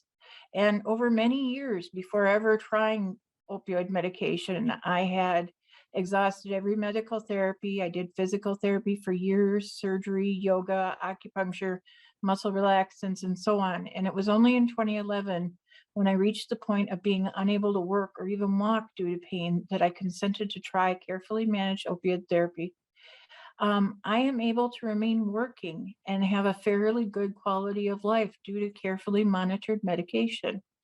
And in 2016, when the CDC guidelines came around, it created sudden changes in policies and necessitated lots of changes in the way doctors prescribe. I am not a candidate for surgery due to my personal condition. And so the best I can do is this. I know my time is running short. I would just say pain is expensive for intractable pain patients because of the rules created by the OPWG. I am required to see a pain specialist every single month, even though I qualify for palliative care, and submit to random drug tests at a cost of several $100s to monitor my medications, even though in 54 years I have never abused or become addicted to medications. I would add that these are issues that I've experienced as a white woman of the dominant culture. I've also heard stories from friends of other cultures who have experienced these issues to a worse degree. I'll close with our disabled people need your help. There are people with very serious conditions who need medication prescribed by physicians. This is no longer a matter of just patients and disabled people's rights, but of human rights. And I am sympathetic and agree to treatment options for addiction. These aren't people with addiction. We are people who need these medications. And I am available to answer if any questions. I thank you so much for your consideration as a committee. This is very important to so many people who have disabilities. Thank you. Thank you very much for your testimony, Ms. Sands. Next, we'll go to Nicole Bettinger. Nicole Bettinger, I understand she might not be here. Okay, I don't think she is. So next would be Todd Hess.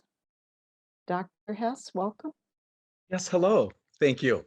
It's a pleasure to be here, Madam Chair Liebling. I appreciate the time again to talk about the Intractable Pain Amendment, which I really want to thank you, as we met in the committee before, for your understanding, for your thoughts on the bill, and your help. I am Dr. Todd Hess. I've been a pain specialist now for over 30 years.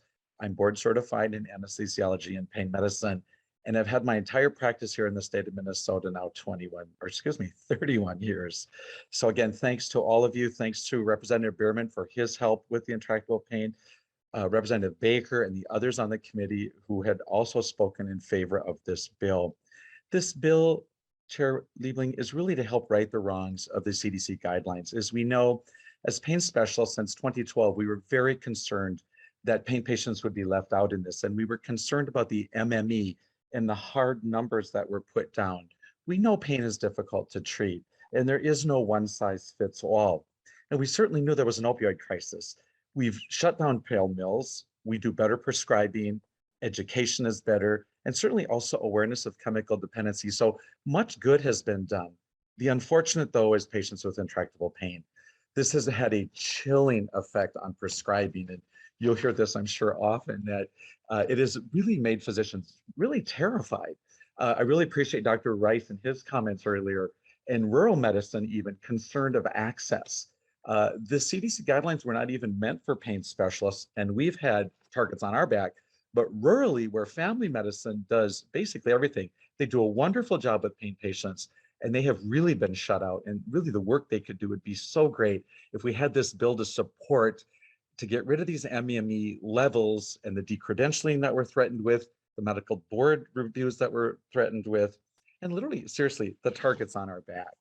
I'm sure this was an unintended part of the CDC, at least I hope it was, but we need to change that. And I believe as Minnesotans, we always are progressive. We always do what's right. We put patients first. So by putting patients first, we know opioids do work. There has been some misinformation sent out there, but opioids can work long-term and without all these dose creeps. I also want to let you know that this bill is not a pro-opioid bill. This is a pro-patient bill. What it does is it gives us the right to treat our patients as we need to. It takes the issue of this MME number and these various things that Dr. Rice had already said about with withholding of the meds and changing the insurance and those things. I also want you to know, those of you who supported this, that actually you are in good company. The support has come down strong for this. You know, the AMA has supported legislation like this. Thank Dr. Rice and the MMA. They were wonderful partners, and Randy, to try to help us with this. The American Society of Anesthesiologists, of which I'm a part of, the American Cancer Society, and many others. So you have good support, you have good education behind you. There's good data for what we did here. I've also had lawyers review the bill, and they said it is well written, it is concise, and it is good. So hands off and hats off to all of you. Let us do this to right the wrongs. Let's be the progressive ones in the nation to always put patients first. And if you need my help in any way, I am always at your disposal, to all of you on the committee and to you, Chair Liebling. Thank you so much. Thank you very much, Dr. Hess, for your testimony today. Absolutely. Okay, we now have folks who are testifying on things that are not in the bill. So the first on the list is Jean O'Connell. Welcome.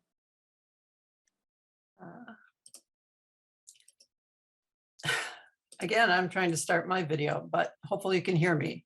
There we go. Chair Liebling, thank you so much for including my testimony today. My name is Jean O'Connell. I'm a board member of the Hemophilia Foundation of Minnesota Dakotas.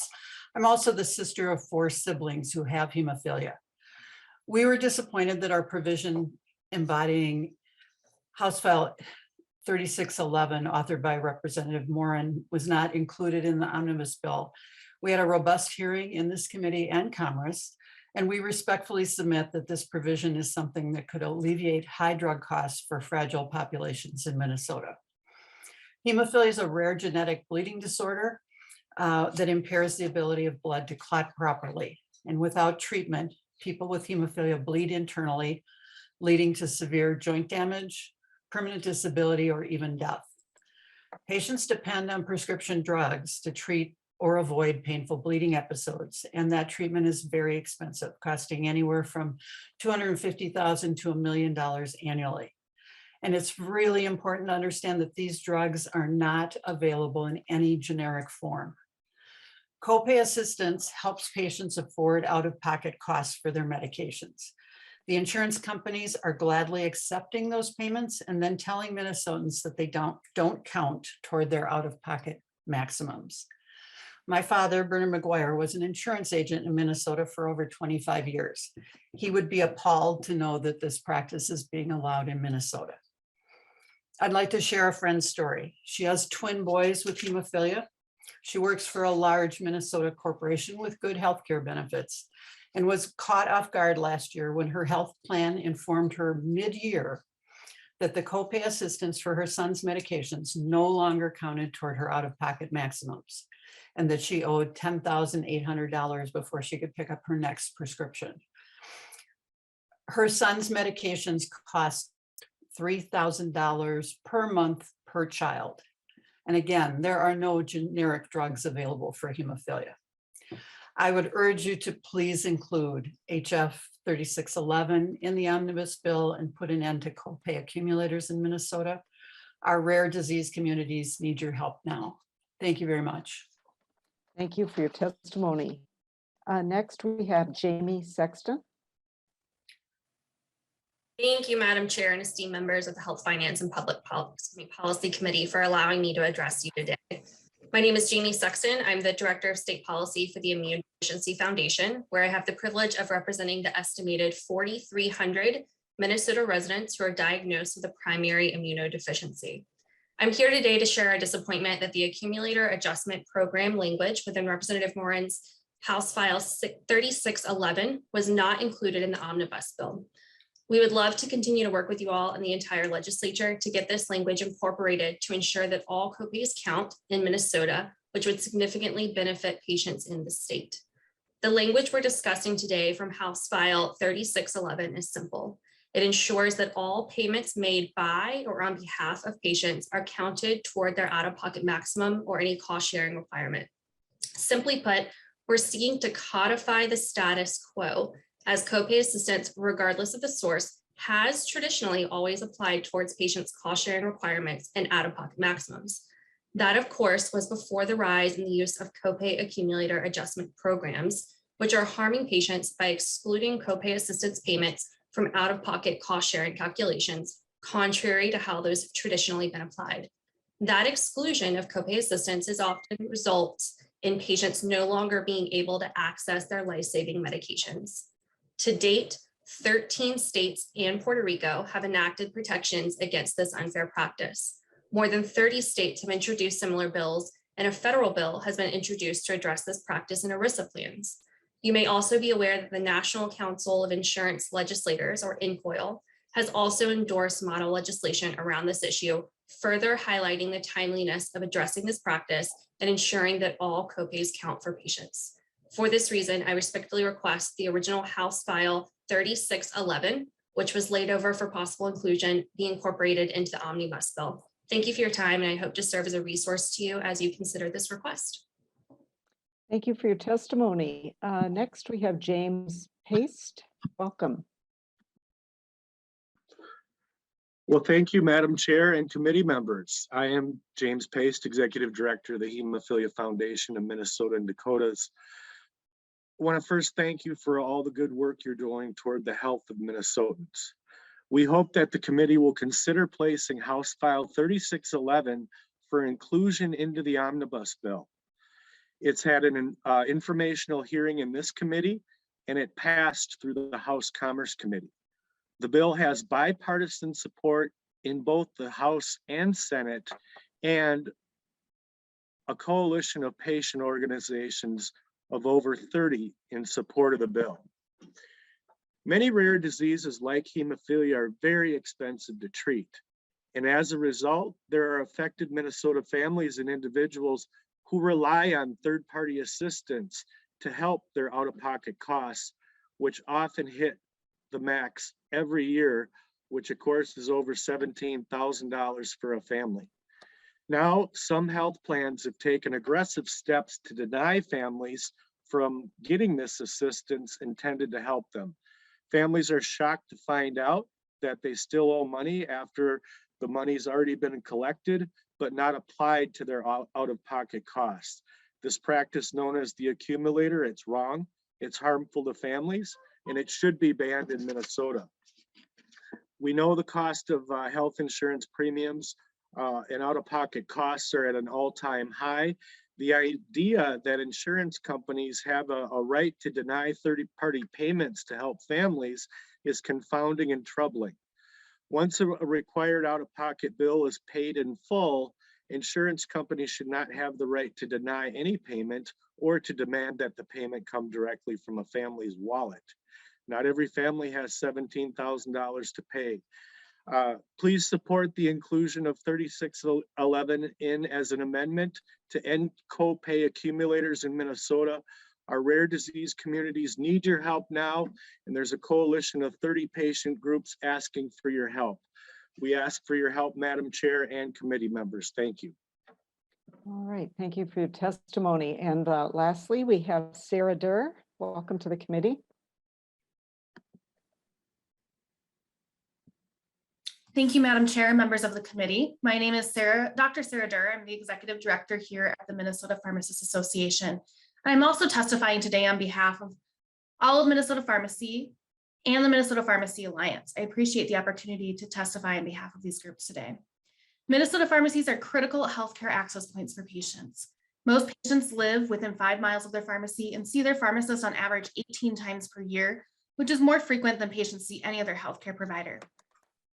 Today, I would like to make a couple of brief remarks regarding Article 5 and Article 6 in the author's amendment to HF 4706. We greatly appreciate the inclusion of pharmacy in the House Health Omnibus legislation. First, Article 5, Section 18 of the bill includes Representative Morrison's legislation that allows pharmacists to work with physicians and other providers to administer prescribed medications through subcutaneous and or intramuscular injections to patients. This is something pharmacists are doing every day with immunizations and mental health and substance use disorder medications. We appreciate the committee including this important evolution in the practice of pharmacy in Minnesota. We are also extremely appreciative of the committee including Representative Holden's legislation authorizing pharmacists to prescribe medications that prevent a Minnesotan from contracting HIV in Article 6, Section 54 of the bill. With over 9,000 Minnesotans living with HIV and AIDS and more than 200 new cases each year, this provision will save lives and reduce the spread of this preventable disease. Another provision that we applaud the committee for including in Article 6, Section 45 is Representative Freiberg's legislation that will include insurance companies from implementing payer-mandated weight bagging, a policy that risks medication safety and removes patients and provider choice. This practice disrupts care to patients who need access to medications for diseases such as multiple sclerosis or needs for chemotherapy or other important medications. This will allow for timely access to life-saving medications for patients. In addition to these provisions, we are working to understand how the new drug price transparency program language and how this will be operationalized. The reporting requirement is in Article 6, Sections 6 through 21, could have an impact to pharmacies with reporting. In general, we are supportive of transparent drug pricing and healthcare costs. One provision that is not in the Health and Human Services Omnibus bill is that is included in the Senate House Omnibus bill is Representative Bonner and Senator Duckworth's amendment HF 4009. The amended language would authorize pharmacy technicians with oversight from pharmacists to provide immunizations. This is extremely important as pharmacies have utilized the federal authorities throughout the pandemic, and removing this ability when federal authorities expire would be a step backwards and have a large impact on patient care and pharmacist workforce issues. Currently, pharmacists and pharmacy technicians have administered over 3.5 million COVID-19 vaccines in our state alone. Every MPHA member that I have discussed this with has stated that they could not continue the level of care that pharmacists are currently providing if technicians are no longer able to immunize. I urge you to consider this important provision, which has been agreed upon by stakeholders, including the Minnesota Board of Pharmacy, the APRNs and NMPs, and the Medical Association, as well as manufacturers and patient groups. Thank you for the time and allowing me to testify today, and I'm happy to answer any questions. All right, thank you, Dr. Durr. Okay, members, if there are any clarifying questions that you wish to ask any of the testifiers, we could take those now. Okay, I'm not seeing any questions. So with that, members, I think we are going to conclude our hearing for today. So I think what I need to do is lay over our bill, which is House File 4706, and we will take it up again tomorrow. And tomorrow we will have member discussion and we will have markup of the bill. And then our expectation is that we'll be moving the bill out to Ways and Means. So with that, members, and so tomorrow we are meeting at 1 o'clock. It could be a long meeting. We're scheduled until 5:30. And of course, we have a very long bill. I appreciate the testimony that we've heard today. And I will look forward to seeing all of you, or at least the members. I'll look forward to seeing you tomorrow and when we do our markup. So with that, members, we stand adjourned.